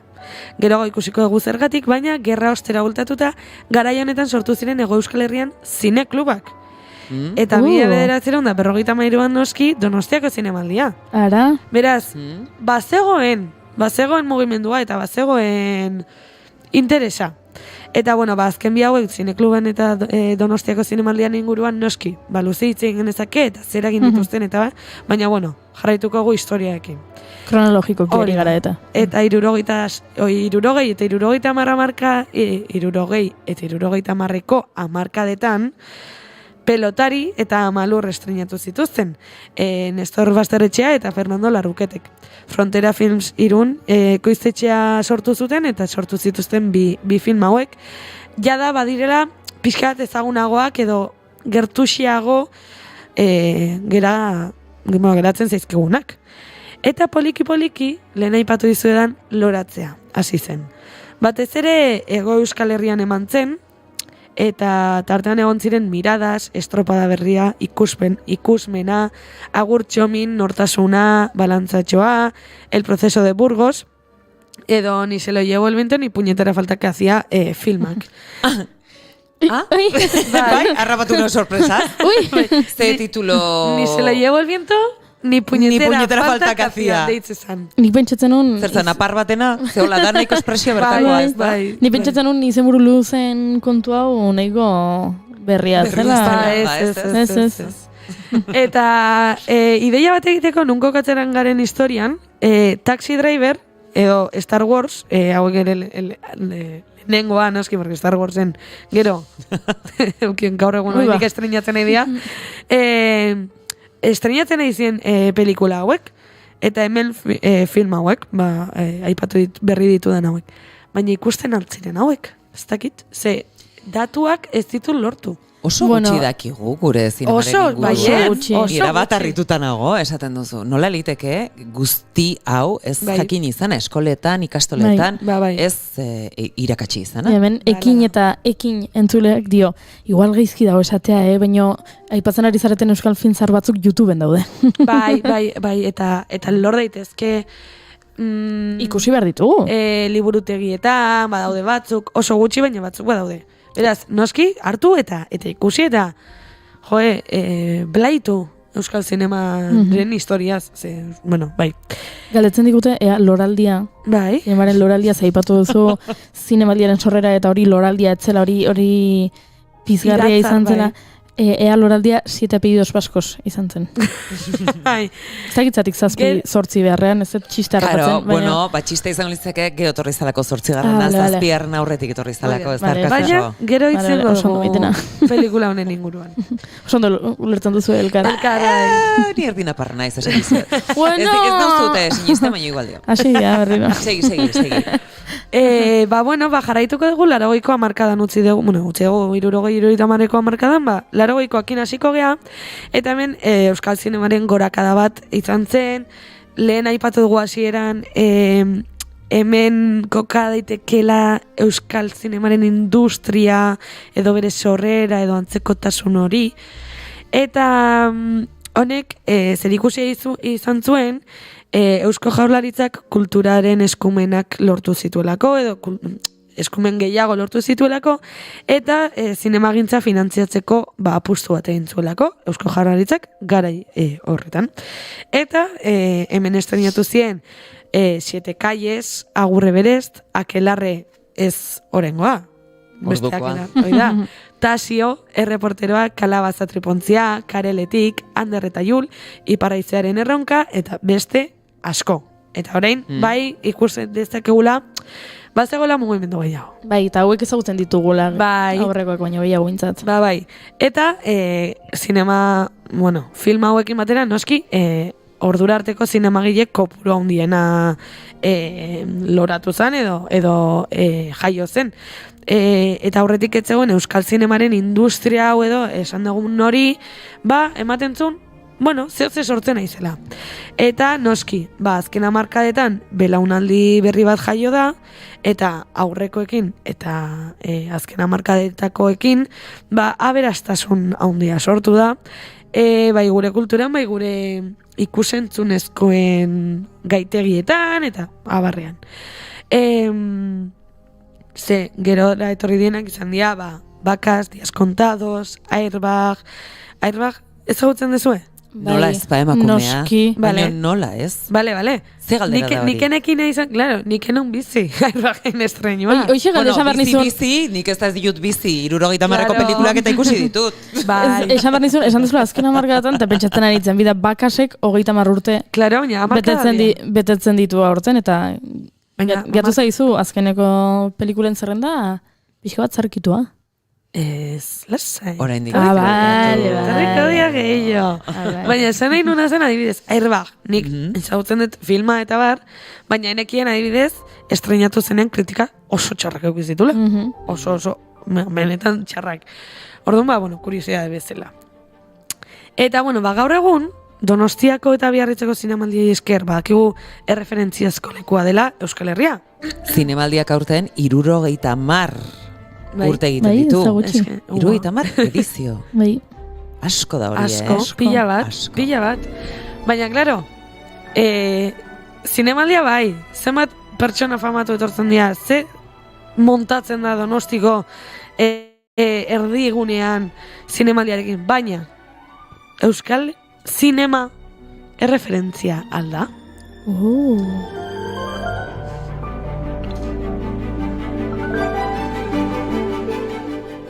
Bota du galdera. Bai, eta gustora giltuko zen. Erantzunik ez dizuet emango, jakin dezazuen, baina, Goiuri aurreratu zait, eta esan ditu zarkitu eta galditu zaitela, eta ezakize. Baina 21. mendean, egon di gauzatxoak, Euskal Herrian. Gauzatxoak, gauza asko egin dira. Euskal pilota larruarriaren kontra. Aupa etxe beste. Eutxi. Kutsidazu bidea Isabel, urte berri ona amona, bypass, amaren eskuak, loreak, lasata zabala, amama, handia, errementari, eta jarraitzen dugu, noski, gaur egun arte, eren egun estrenatutako pelikulekin. Segia da gaur egun, zaiagoa dela pixat bere iztea, euskalduna, ez euskalduna, gaia, ezakize, baina, garren mendean, film hauek ikusi ala izan ditugu, noski haue dira, famatuenak edo, baina asko zaiago egon dira. Eta azken hauetan jada, aldaketa bat nabaritu zen, egontzan austura bat aurrekoekin. Batez ere Aupa Etxebesteren estrenaldiaz geroztik. Baina, gaur egun egiten diren filmek ere, badituzte plataformen garaiko filmekin eta film berrienekin antzekotasunak, eta nabari dezakegu aldaketa. Adibidez, handia, errementari, akelarre berria, Ogemer, Ondalea, Maixabel, estilo hauek, badakigu, zaila dela zineman orokorrean kulturan gertatzen duen bezala, ez? Baina edo artean gertatzen duen bezala. Oso zaila da, ez, klaro, garaiontako filmak dira horrelakoak, eta garaiontako ez. Eta oso zaila da, baina, baituzte ari batzuk, juntatzen dituztenak. Eta baituztenak, aman komunean ezaguarriak. Sekretutxe bat kontatu behar dizet. Bai, noski. Bota. Ogemer aipatu dezu. Bai. Ogemer Xabier Erkiziak zuzendu zuen. Bai. Bihar, bigarren kafean, Xabier Erkizi alkarrizketatuko dugu. Ara. Wow. Ja, ikusten duzu ze promo egin du. Autobombo moment, hor jak. I love it. Xabier Erkizia. Hemen bigarren kafean. Baina jarraitu maia. Ez, hori, ez, badaudela, egon dela azken hamarkadetan, 21. mendean adibidez, egon da, askoz ere, ez da esan, garapen, azkarragoa, noski teknikoki ere aurrerapen asko daudelako, eta bino, egon da oso askarra, oso garapen askarra. Baita kanpoko ekoizpenetan ere, eta guen artean sartuko dut lehen gure entzulek aipatu duten 8 apellidos baskos. Baina ere badaude Fede Tarras, badago Patria, badago La Línea Invisible, adibidez, aipatu ditutenetik, Fede Tarras eta Patria plataforma digitalen ekoizpenak dira. Netflix eta HBO-renak. 8 apellidos baskos, Espainiar estatuan estreño arkastoetxuena izan zen bere urtean, 2014 urtean. Eta, bueno, film hau ezakit ezagutzen dezuen, baina Euskal Herria eta Euskal Herritarron inguruko aurre iritzi eta klitxe guztiak biltzen ditun humorezko film bat. Da.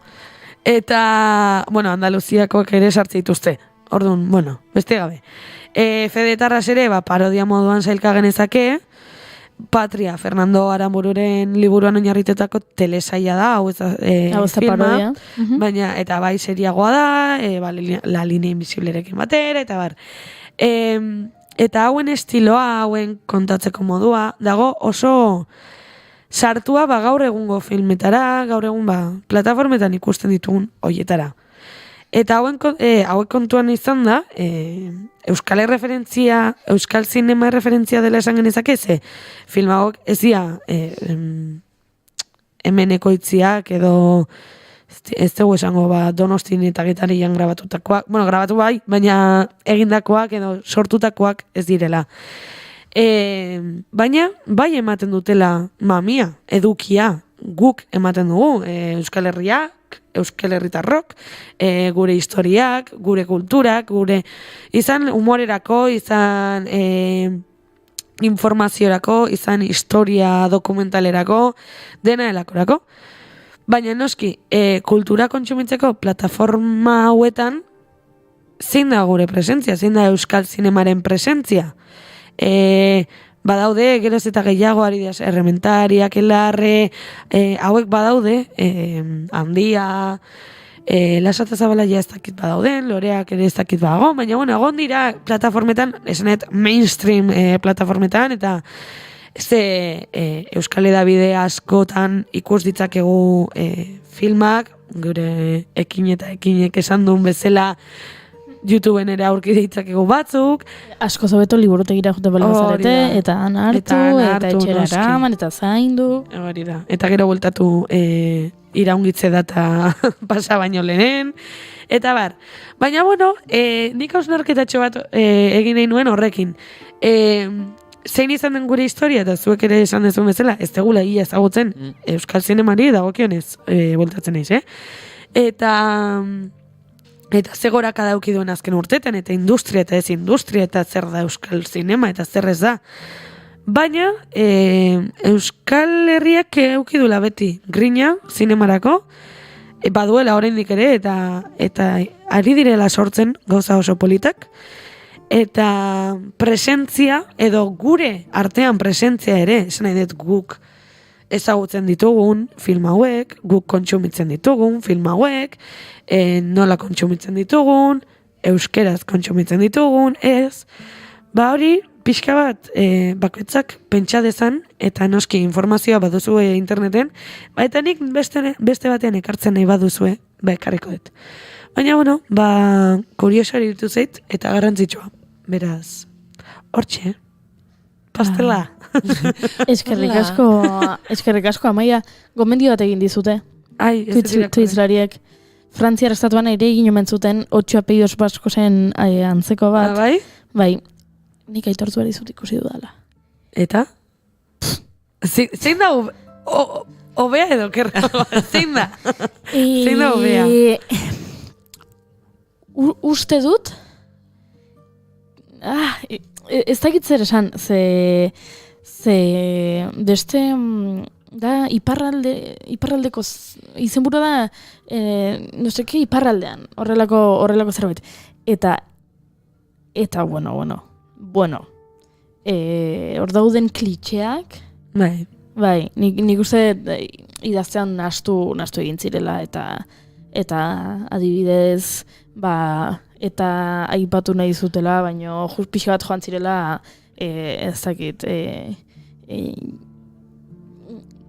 Estatu Batuetako armadara. Ez daizu ze bomba eta ze misil eta energia nuklearra tala.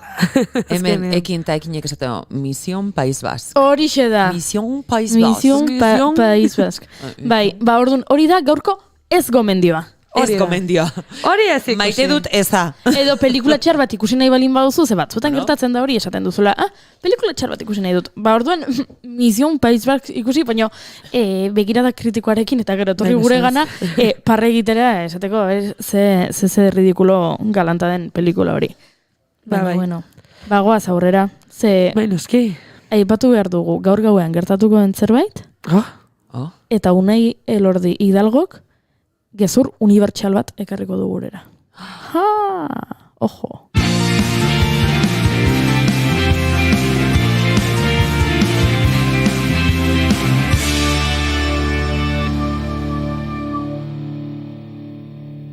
Bigarrenak ez direlako beti okerragoak, bigarren kafea.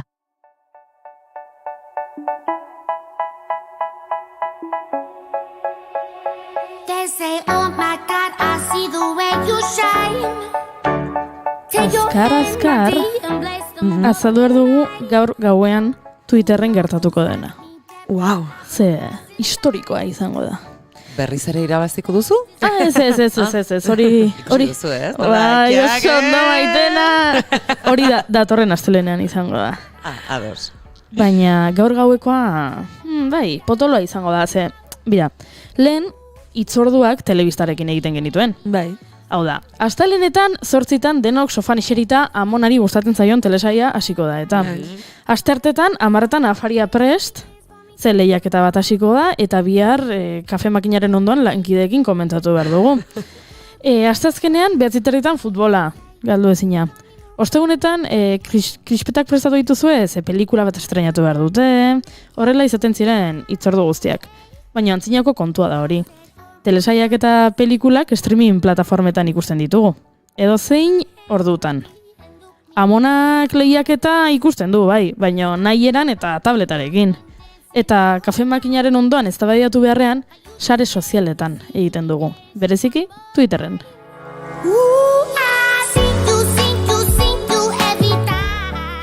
Horregatik atzo, euforia trending topic izan zen.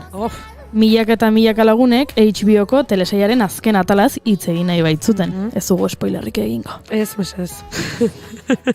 Beraz, aztu euforia, ze beste trending topic bat izango dugu gaurkoan.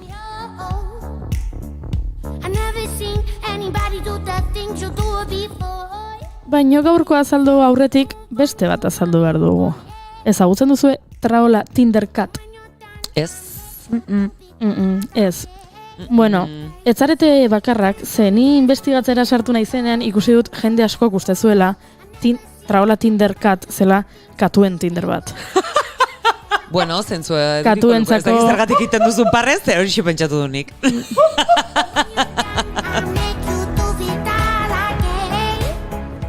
Ba, ez da txarra, ze, bueno, jendeak katuak asko maitatzen ditu, eta ez tokit, ba, horregatik, katuentzat Tinder modu bat, bai, baina ez da. Traola Tindercat, Gerald Kerol, TikToker eta TV3 kateko mutzetako aurkezletako batek sortutako ekimen bat da. Berak Spacesen sortu zuen, berak zioen First Dates Katalunia moduko bat egin nahi zuela. Eta zer da Spaces, ba, bueno, horrela oso gainetik azalduta Twitterren, ba, azkeneko berrikuntza dela esan daiteke, ahots mezuekin bilerak zuzenean egiteko aukera ematen dizun, ba, ezaugarria. Funtzionamentua erraza izan zen. Bikotekideren bila zebilen edozin pertsona konektatu zitekeen Traola Tindercat Spacesera, eta bertan, ba, hitza ematen zitzaion bere gustuak azaltzitzan. Eskaixo ni Amaia naiz, eta katua gustuko ditut, eta nire katuaren zat. Eta guzti hori katalanez esan da. Hori, bai. Jo soc la Amaia. Y estimo molt los gatos. Los cats. M'agraden moltíssim. Bueno, a ver. Asarretu bengo zaizkigu. A ver, frantxesarekin gauza bere egin dugu. Osa, ez daukagu erremedio. Sentitzen dugu. Barkatu. Ba, bueno, ez, jendea sartzen zen, eta hitza emate zitzaion, eta saltzen zuen, ba, begira ni goiuri naiz, eta gustatzen zait bendira joatea, eta beste hau, eta beste. Estereotipo gatu zaiten. Bai, oso. Bendira jota. Igual dio. Ondoren, Gerald Kerolek, ba, berak eta bere laguntzaile ziren pertsonek, ba, Tindercat traolaren jarraipena egiten zuten, eta norbaitek tweet bat jartzen oten zuen, begiratzen zuen, norbaitek hitz egin duen pertsonarengan interesa agertu duen ala ez jakiteko. Eta hortik aurrera, Kerolek azaltzen duen bezala, beraiek aholkatu egiten zituzten eta match egiten zuten pertsona horien artean.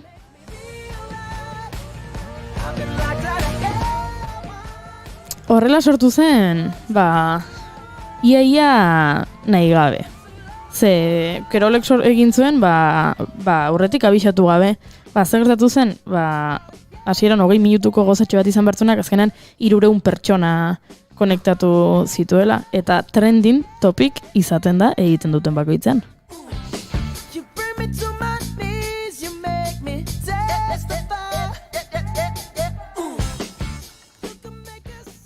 Ideia hori hartu omen dute, norbaitek hartu du, ez dakigu nork, ez digute esan, baina gaur gaueko 10:00 jarriko dute martxan Twitter kontu batean.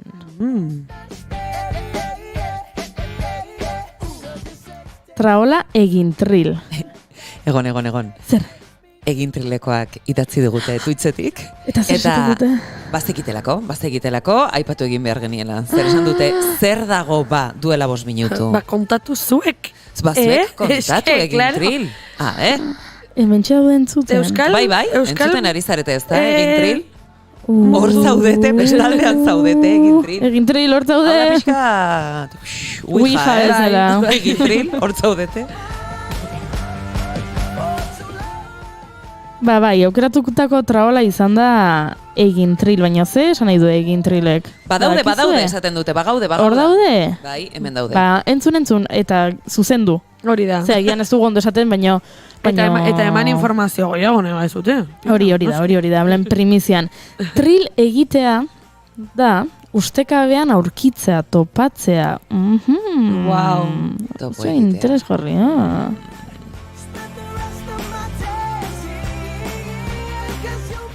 Eta zer izango da, laburbilduz jende berria ezagutzeko espazio bat. Espazio txukuna, vibrazio honekin, altukoa, toxizitaterik gabea, jarrera ona, zoragarria.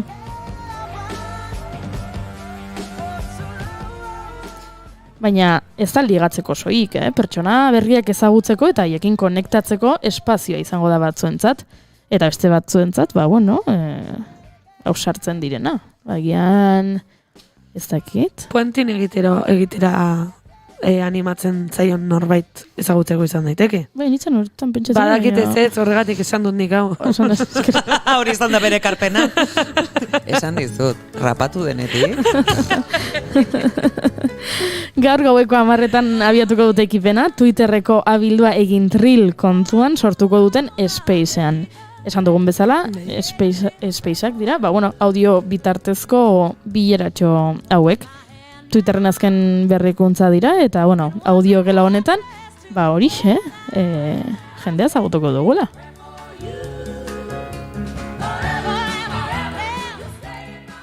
Saio hasitakoan jarraitzen baduzu abildua egintril, bai Twitterren aplikazioan eta bai webgunean agertuko zaizue horrela abisutzo bat zuek sartzeko eta horrela ez zaizue aztuko.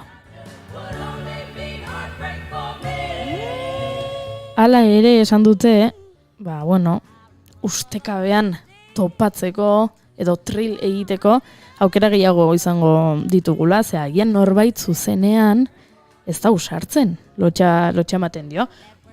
Guzti zilegi da. Bai, noski.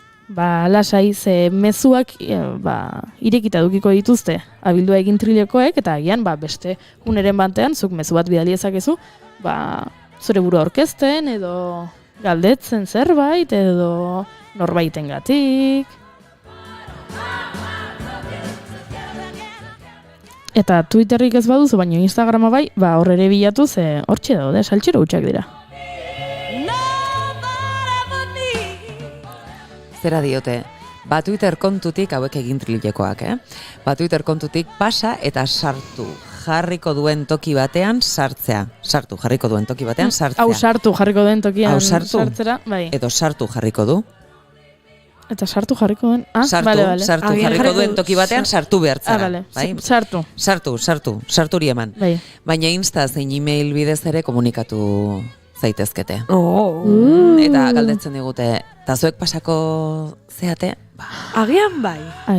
Nork daki? Agian. Ez dugu dena kontatuko.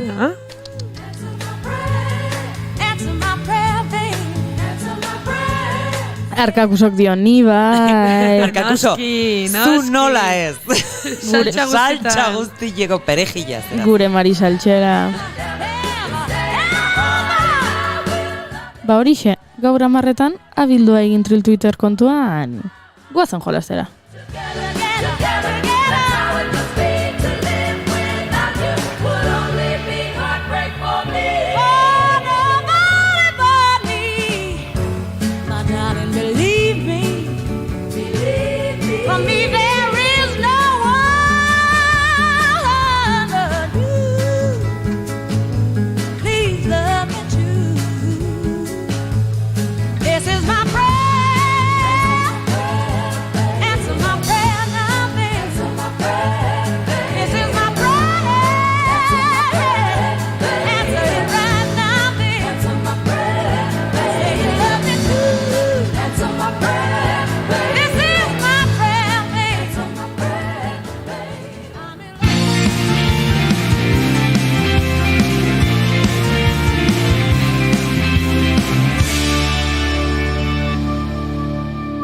Keep calm and bigarren kafea.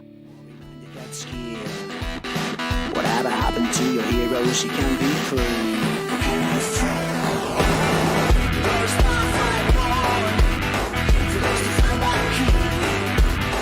Come and get a shower, please. Status D.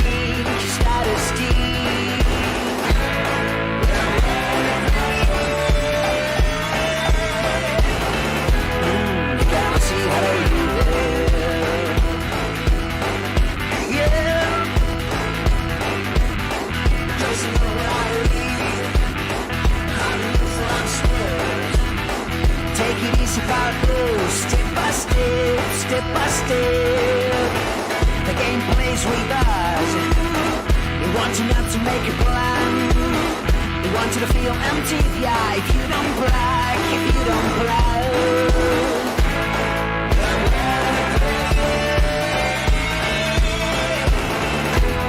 You gotta see how to leave it.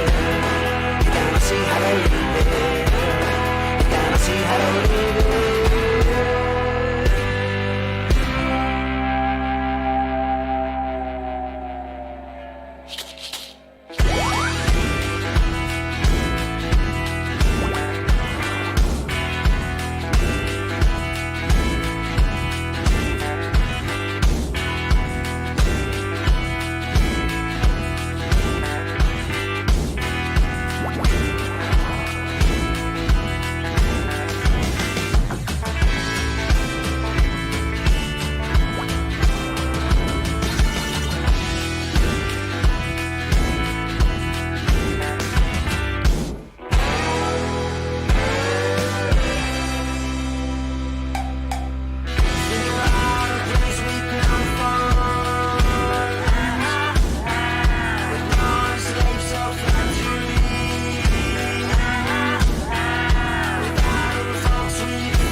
Abestia bantzuten dugunen ja badakigu, Unai Elordi Dalgoren tartea dela.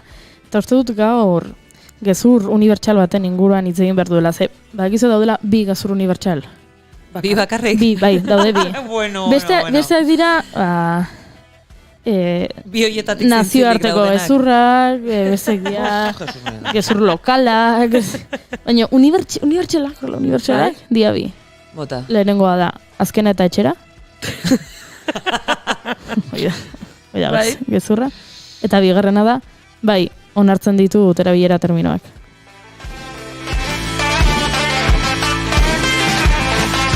Edo behintzat, bai, irakurri ditut.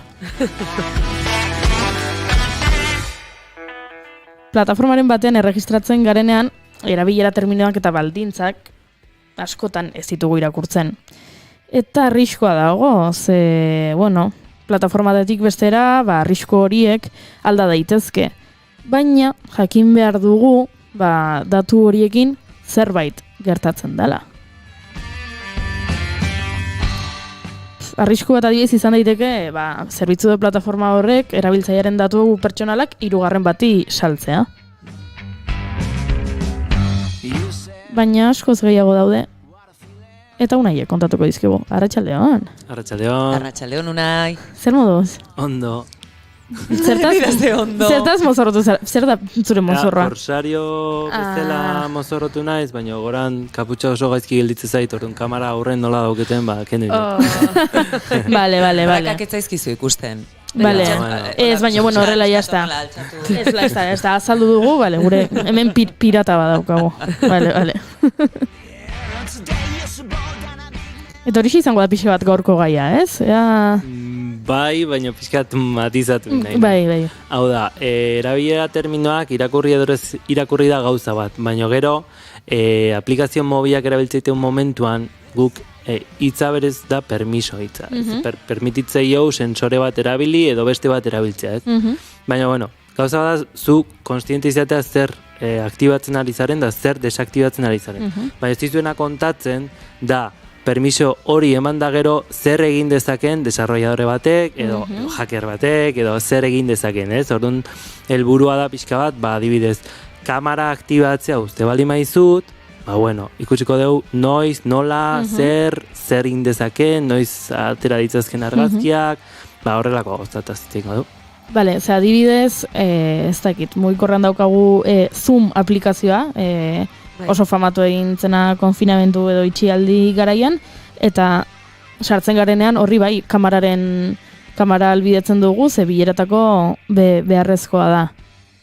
Baina egian gero... Noiz ireki dezake. Hori da, ez? misterio. A ber, justo Zoom eta horrelako aplikazio komertzialak azkenean Google Play Storera igotzen dira eta bai daukate segimentu bat. Hau da, ezin dituzte gauza, esan genezake, sospetxosoak egin, baino zuk pentsatu gustatzaizula aplikazio pirata jaistea eta horrelako gauzak, ez? Orduan hor ja daukazu kontrol hori, ezta? Inoiz uneke pentsatu. Propio etorri da, berez etzara gero aterako kalera, ezta? Propio etorri zara hor, tematikagatik, ze detaila. Ez, baina adibidez, nik nire garaian Googleko titulu ofiziala atera nun, Androideko garazaile bezala, orduan ikusi nun intringulis asko zeukela atzetik, eta adibidez, nik aplikazio bat ite balima eta zuk deskargatze balimazu, nik ireki dezaket kamera, zu jakin gabe irekitzen ari zarela. Wow. Bai, hori gaiztoa izan nahi baduzu edo zin momentutan atera dezakezu. Hau da, zuk hartu dezakezu informazioa sensoretik, baina ez dezu zertan displayatu behar, ez dezu erakutsi behar, ez dezu zertan. Baina, klaro, gero hori Google Play Storera igotze balima deu, esango izu hau zergatik iten dezu horrela, ez? Porque beti pasazitu revisio desberdinak, ez da. Hau ez da gehien bat esateko jetzeiteun aplikazio guztiak gaiztoak dira. Hau da esateko kontu zibili zer ari zarenten deskargatzen, ze desarrolladore horiek badaukete gaitasun hori nik egin dezaket, eta ez da oso zaila olako gauzak egitea. Edo adibidez, eta oain jungo ga pixkat beste aplikazio horiek gure lokalizazioa aukin nahi izaten dutenak, bai? Zuk esaten diozu, ezakit iPhone edo Android zenez, esan diozaiokezu beti erabili nire lokalizazioa, edo bakarrik aplikazioa erabiltzen dugunean. Baina eski hor beste truko bat, dago. Aiba. Ze Android aplikazioetan existenten da aplikazioa bera, eta gero zerbitzua, bai? Eta zerbitzua exekutatzen da backgrounden, ez? Zuk ikusi gabe hori exekutatzen ari da. Eta zerbitzu horretan, esaten diozunen, bakarrik aplikazioa erabiltzen ari naizenean, zerbitzua aktibo badago aplikazioa erabiltzen ari zean, naiz da zuk ez euki aktibo. Orduan, hor dago beste truko bat, dala, jartzen dut bakarrik aplikazioa erabiltzen duten, baina denbora guztian zerbitzua exekutatzen bali bada hori erabili dezakete, datu bezala, bai. Lehenago irudiak aipatu ditugu, baina zenbat alditan, zaude lagun artean, familia artean edo, gai bat aipatzen da, hitz bat esaten da behin baino gehiagotan, eta batean, 5 minutura, 10 minutura, ordu batzuetara, iristen zaizkizun iragarkiak, kontu horren ingurukoak dira. Orduan, mesedez, esaiazu. Bai, honekin ez hau mito asko. Ez, benetan. Dago eta ez dago, Ni benetan esateizut askotan pasatu zaitela, baina ikaratzeko moduko gauzak, Esan, igual, oporreta joango nintzateke ez dakit nora, plas. Eta justu hori azaldu. Hori da, mikrofonoa aktibatu duzu zure aplikazioan. Hortanoa. Eta gero, orde ere gertatzen da gauzat, hor daude terminoan asuntoa, esate izuela, bueno, anonimizazioa erabiliko dugu, zure ahotsakin, eta holako gauzakin, baina horrek ez du esan nahi, zuk erabilitako hitzak bialduko direnik beste zerbitzari batetara, nun prozesatuko duen, esango dio, bueno, hain bialduko dizkiot anuntzio de iragarki desberdinak, justo bera hitz egiten ari dutu den horretan. Eta hor, dago beste truko bat, dela, normalean Siri edo Hey Google, ez da indala izan. Berez ez dizu, nahizu erabili Hey Google, bakarrik ez dituzunen Hey Google, edo nahizu denbora guztian entzuten egotea. Berdin dio, igual hartzituzte gauzak, eta esaten dizute gainak grabatu ingo dituztela. Orduan, esatezu, bueno, eske, nera batea edo bestean, ni bai sentitzen izela ez dakite, ez daude oso seguru sentitzen beti, ez? Baina importa zaizu, eske hor sartzen da beste, ez dakit, gauza, jendek esate izu, igual ez dizu, importa izu, ez bako izu ezer gordetzeko, bueno, ni horrekin ez nago ados. Ni ez nago horrekin ados. Zure pribatutasuna, azteko. Baina, esatezu, zerbitzu bat emateizu, oso ondo egon daitekeena, baina, bueno, eske hortetik bizi dira, bai, hau da, zuri esateizu, aplikazio guztik interneteko akzesoa daukate, bai? Baina, zer bidaltzen dezun internet horretatik ez da, bueno, hitza esnifatu da. Ui, horrela ditzen zaio. Esnifatu trafikoa da jakitea zer bidaltzen ari den nundik, bai? Bakit pixka atarrara zenatzen. Zaila esnifar trafiko. Eta orduan, zu ezea guztiz gai jakiteko zer bidaltzen ari den kanal horietatik, ez? Eta kit inoiz pasazizuen, internet txarra okitoki batean, pagina web orrialde batetara sartu, eta ikusi, justo, navigadoren azpian URL pila mugitzen. Da, errepente, fb.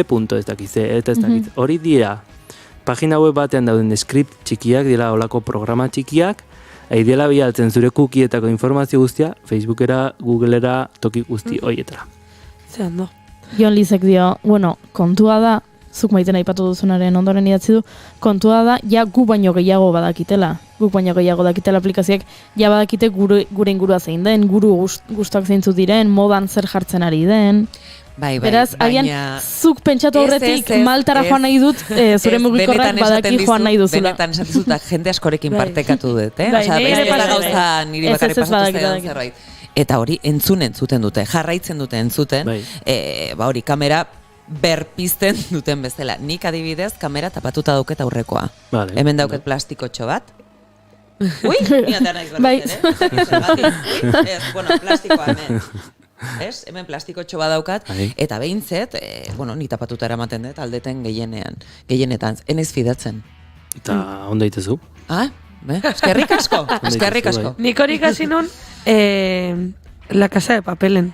Bai? Zeik sartzezien, poliziak sartzezien mobiletan, eta ikuste zuten zeizen egiten nahiz eta etzeon kamarakin. Eta esan hon, poliziak inbo dezake, edo zeinekin dezake. Hoi superona, hoi da pixka flipada makina, no? Baina egia da, egin dezakete. Hori, oza esanet, gero bilatu genuen interneten, en plan de, tal, no seke, onartzen dezuna kamarakin ze, eta gero iritsi ginen, oza esanet, zen idan, nola, La Casa de Papelen egiten duten jazta. Ez, pero bai, pero izan zen como, oh, wow, claro, eske, egia da.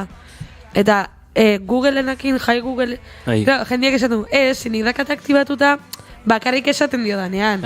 Baina esaten diozunean, entzun badizu, entzuten ari da. No? Hori da nire logika. Entzuten ari da, oso. Vale, berez horri ditze wake up word, en plan, hey ki, ez? Wake up word bezala. Hey Google. Eta orduan, esatizu, bueno, oaindik gehiago atendituko izut. Oaindik gehiago atendituko izut, baina lehen entzuten nahi nitzen. Claro. Hori hola ikzan, ba. Gero beste gauzat, mobila remotoki kontrolatzean eta hori. Oso zaila olako gauza bat. Bai, suposatzen. Hoi da lapur bati etxeko atea iriki nahi diozula, ez da, pasa aurrea.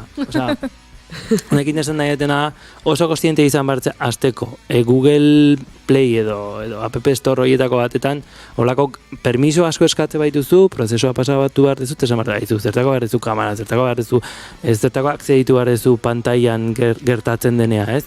Ze gero esaten duzu, bale, eskritorio remoto bezala konektatu nahiteke, existitzen dira horrelako aplikazio. Baina egia da, zuk esatezu.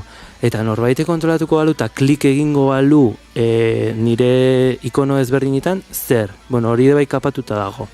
Ze behin, tokatu zaiten, begiekin kontrolatzeko sistema bat itea, mobilidade reduzituko pertsonantzako mobila begiekin kontrolatu alizateko zuez haude touch bat iten, ez? Horun nik nahi nun injektatu nolabait evento bat, nire begian puntito batekin, tak, hor iteko, eta ez zian uzten. Eta hori berez, ja, azkez, berez faio de seguridade handi da. Horun horregatik ez zian uzten iten. Horun berez, traba jartzen dizkizue, baino lortu dezakezu. Baino egia da, ez bali madezu jaisten, ez dakit, web horri alde arraro batetik, Google Playetik oso zaila zure mugikora totalmente kontrolatzen egotea. Zure Googleek bai, Googleek dena dauke. Ze Google dauke beste gauza bat, osea, esan genezake, mobila dauke sistema operagailu bat, ez? Eta hor daude gauza modulo pila bat, ez? Zuk garatzei bezala ezin dezu modulo horietara barrua sartu, ez dauzkezu permisoak hori egiteko. Baina sistema operagailu horretan dago kore bat deitzen zaiona, ez? Bihotz bat Googleena horre dauke kontrol guztia. Orduan berak bai indezakela. Eta horren esatezu, eta zergatik teute hoi, ez? Egia da, mobila galtzen dezun momentuan, zuk esate bali medezu, blokeatu zazun mobila, horrek blokeatu iten du direktamente. Orduan, bale, badauzke bere benefiziok, baina aldi berean, esaten zu, bueno, baina, nik egiaman, nahi jakitea, jendeak gauza hauek badaudela, ez beldurtzeko kriston pila inere mobila kontrolatuko dute, eta ez dala gertatuko, oso ziurra da ez gertatzea, gauzak ala modu zite bali maiteu, eta hoi, kontutan izatea, ze permiso nola, eta esate jozunen, solo cuando se usa esta aplikación, jakiteare bai zerbitzu hori ere ikusi dezakezu, ez zerbitzu dauden ejekutatzen. Osea, esan nahi, instalatzen dezue aplikazio bat, ezta? Bai. Da, ziur asko, zuen konfigurazioetan ikusiko dezue, zerbitzuak, servizioz jartzen du, ez? Eta hori ikusten dezu, eta ikuste bat zerbitzu arraro bat, ez dut, hau zergatik? Da, hemen ejekutatzen. Askotan izaten da, notifikazioak jasoa izateko. Ze bestela ez ditun jasoko. Egon bardu zerbaitek entzuten notifikazioak iristeko, bazakit, Instagramen, norbaitek etiketatu zaitu. Notifikazio iristeko Instagramen bere zerbitzua dauke. Zerbitzu horren barruan dagoena ezin dezu ikusi. Ze hori dago paketizatuta, konpilatuta eta imposiblea da ikustea. Orduan, klaro. Ni beste galdera badaukat. Eske kontu honekin... Bota, eta entzule baten galdera bota behar dugu baita. Buelta pila eman dizkiot. Demagun, itzalita daukazula zure iPhonea, Androida o dana dala. Behin itzalita daukazula, bereiek kamerara edo beste ez. Inungo kasutan, eunetik eunea, itzaltzen baduzu, ezin da. Eta lokalizazioa? Ez txoin. Hola ingo, okertu ingo horrela. Ez eunetik eunea? Ezin dizut, inoiz ez dizut esango, zer eunetik eunea. Zientifikoa nahi zenetik, ezin dizut hori esan. Baina egia da, dauzkezula ez egit, 98% ez ez gertatzen. Osa, zure mobilak gau ez itzaltzen bali mazu, ez du informazioa bidaliko. Porque askotan, gauetan bidaltzen da informazioa aplikazioa. Eta hegazkinean jartzen badezu? Hegazkine moduan? Edo beda erabat hegazkin moduan, gero aktibatzen dezunen wifi-a bidaldu ingo. Baina itzaltzen badezu gauza bera? Itzaltzen bali badezu, ezin du ezer jaso. Baina hegazkin moduan bali maukezu mikrofonoak zeditu ezake. Claro. Vale. Ezin du nada bidali, baina lasei gero bidaltuko. Eta entzule batek dio, eta bozgoreiuetan aurrez esandakoa borratzeko eskatzen duzunean ja nahikoa da? Bueno, Google ondo irutze bazaio, igual bai. Hau da, esan nahi, zuk esatezunen, zuk esate jozun norbaiti, borratu hau, taitezu, bai, bida, ez dao. Baina gero igual beste toki baten gorde da. Carpeta de eliminados. Ez hor, hori Alexarekin pasatu zen duela ez asko. Etxean eduki, norbait, eta konturatu zen bere informazioa eskatu zuen, eta, urtebeteko informazio guztie dena grabatuta zegoen. Ostrak. Bai. Ai, ama. Alexa... Baina, Siri, bestelako... Google eta dena. Eta Mesier Kusinekin gertatu zen. Mesier Kusin ez duzu ezautzen? Jo, Ke friki ezean. Friki beti berdin. Termomisa ezautzen zuen? Bai, hori bai. Mesier Kusin da termomisa erosteko dirua ez daukagun ontzako robota. Supermerkatu kate handi horietako batek sortu zuen, oso famatu egin zen, ze badirudi oso ona dela, Eta orduan, Thermomixa oso garezia denez, hori erosi nahi ez zutenek, erosi zuten Mexikosin, eta bai, arkakuso bai, baina nun izena esan nahi supermerkatuana, ez idati hor. Eta gero, dirudi ikertzen aritu diala, ze sukaldeko robotak mikrofonoa zeukan eta entzun egiten zuen. Sukaldean gertatzen ari zera. Gero gertatu daiteke beste gauza, esan dizuetena, gauean behaltzeitu. Zergatik uste zue behaltze dula informazioa gauez? Mobila entxufatu ite dolako eta goen kargatze dolako. Hau da, honekin esan daitena. Googleek ite zaitu penalizatu, zu erabiltzen nahi balimazea zerbitzu bat bateria asko konsumitzeuna penalizatu iten zaitu. Baina hori da bakarrik mobila konektatuta ez daukazunean. Mobila konektatuta balima dago, ez dago problemarik. Zerbitzuak ez du zure bateriaren konsumoa itzorratzen. Orduan, gauean, iten dira normalean aktualizazioak, edo bilatzen da informazio gehiago, edo kalkulo gehiago iten dira mobietan, eta hori dena, asumitzen delako, kargatzen eukiko dezula gauez mobia. Ai, ama. Beste kontu bat, zuka demagun aplikazio bat jaisten duzula, permisuoi batzuei baiezkoa ematen diezu, baina hartzen duzu egun batean esazu, fuera, borratu egin behar dut. Maitena lagunek dauzkazu atzean. A ver, beidazte lagun, bajoak. A ver, itxan, segundo. Barkatu. Oso ondo. Eta bota gabe. Ya está. Kontuz kristalarekin. Vale, doktore, listo. Listo. Maiten azkeneko galdera, eta... Bai. Hau da, esan dezakezu, borratu egingo dut aplikazio hori. Behin borratuta, permiso guzti horiek bertan bera gelditzen dira. Aplikazioa joaten denean, jazta.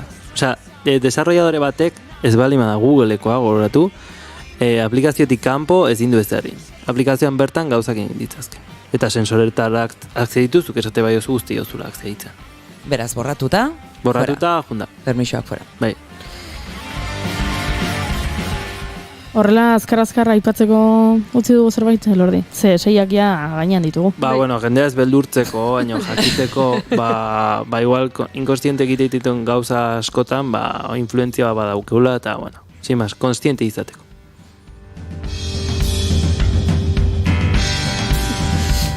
Horixe, gu bagoaz, eta portatila mugikorrak denak itzaliko ditugu, eta txarangen atzetik hasiko gara korrika. Bihar hemen izango gara berriro, eta uste dut parradan dabilen ura ere itzuliko dela.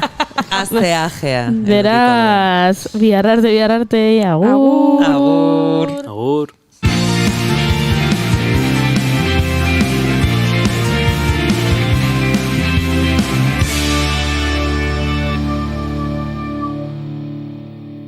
Keep calm and bigarren kafea.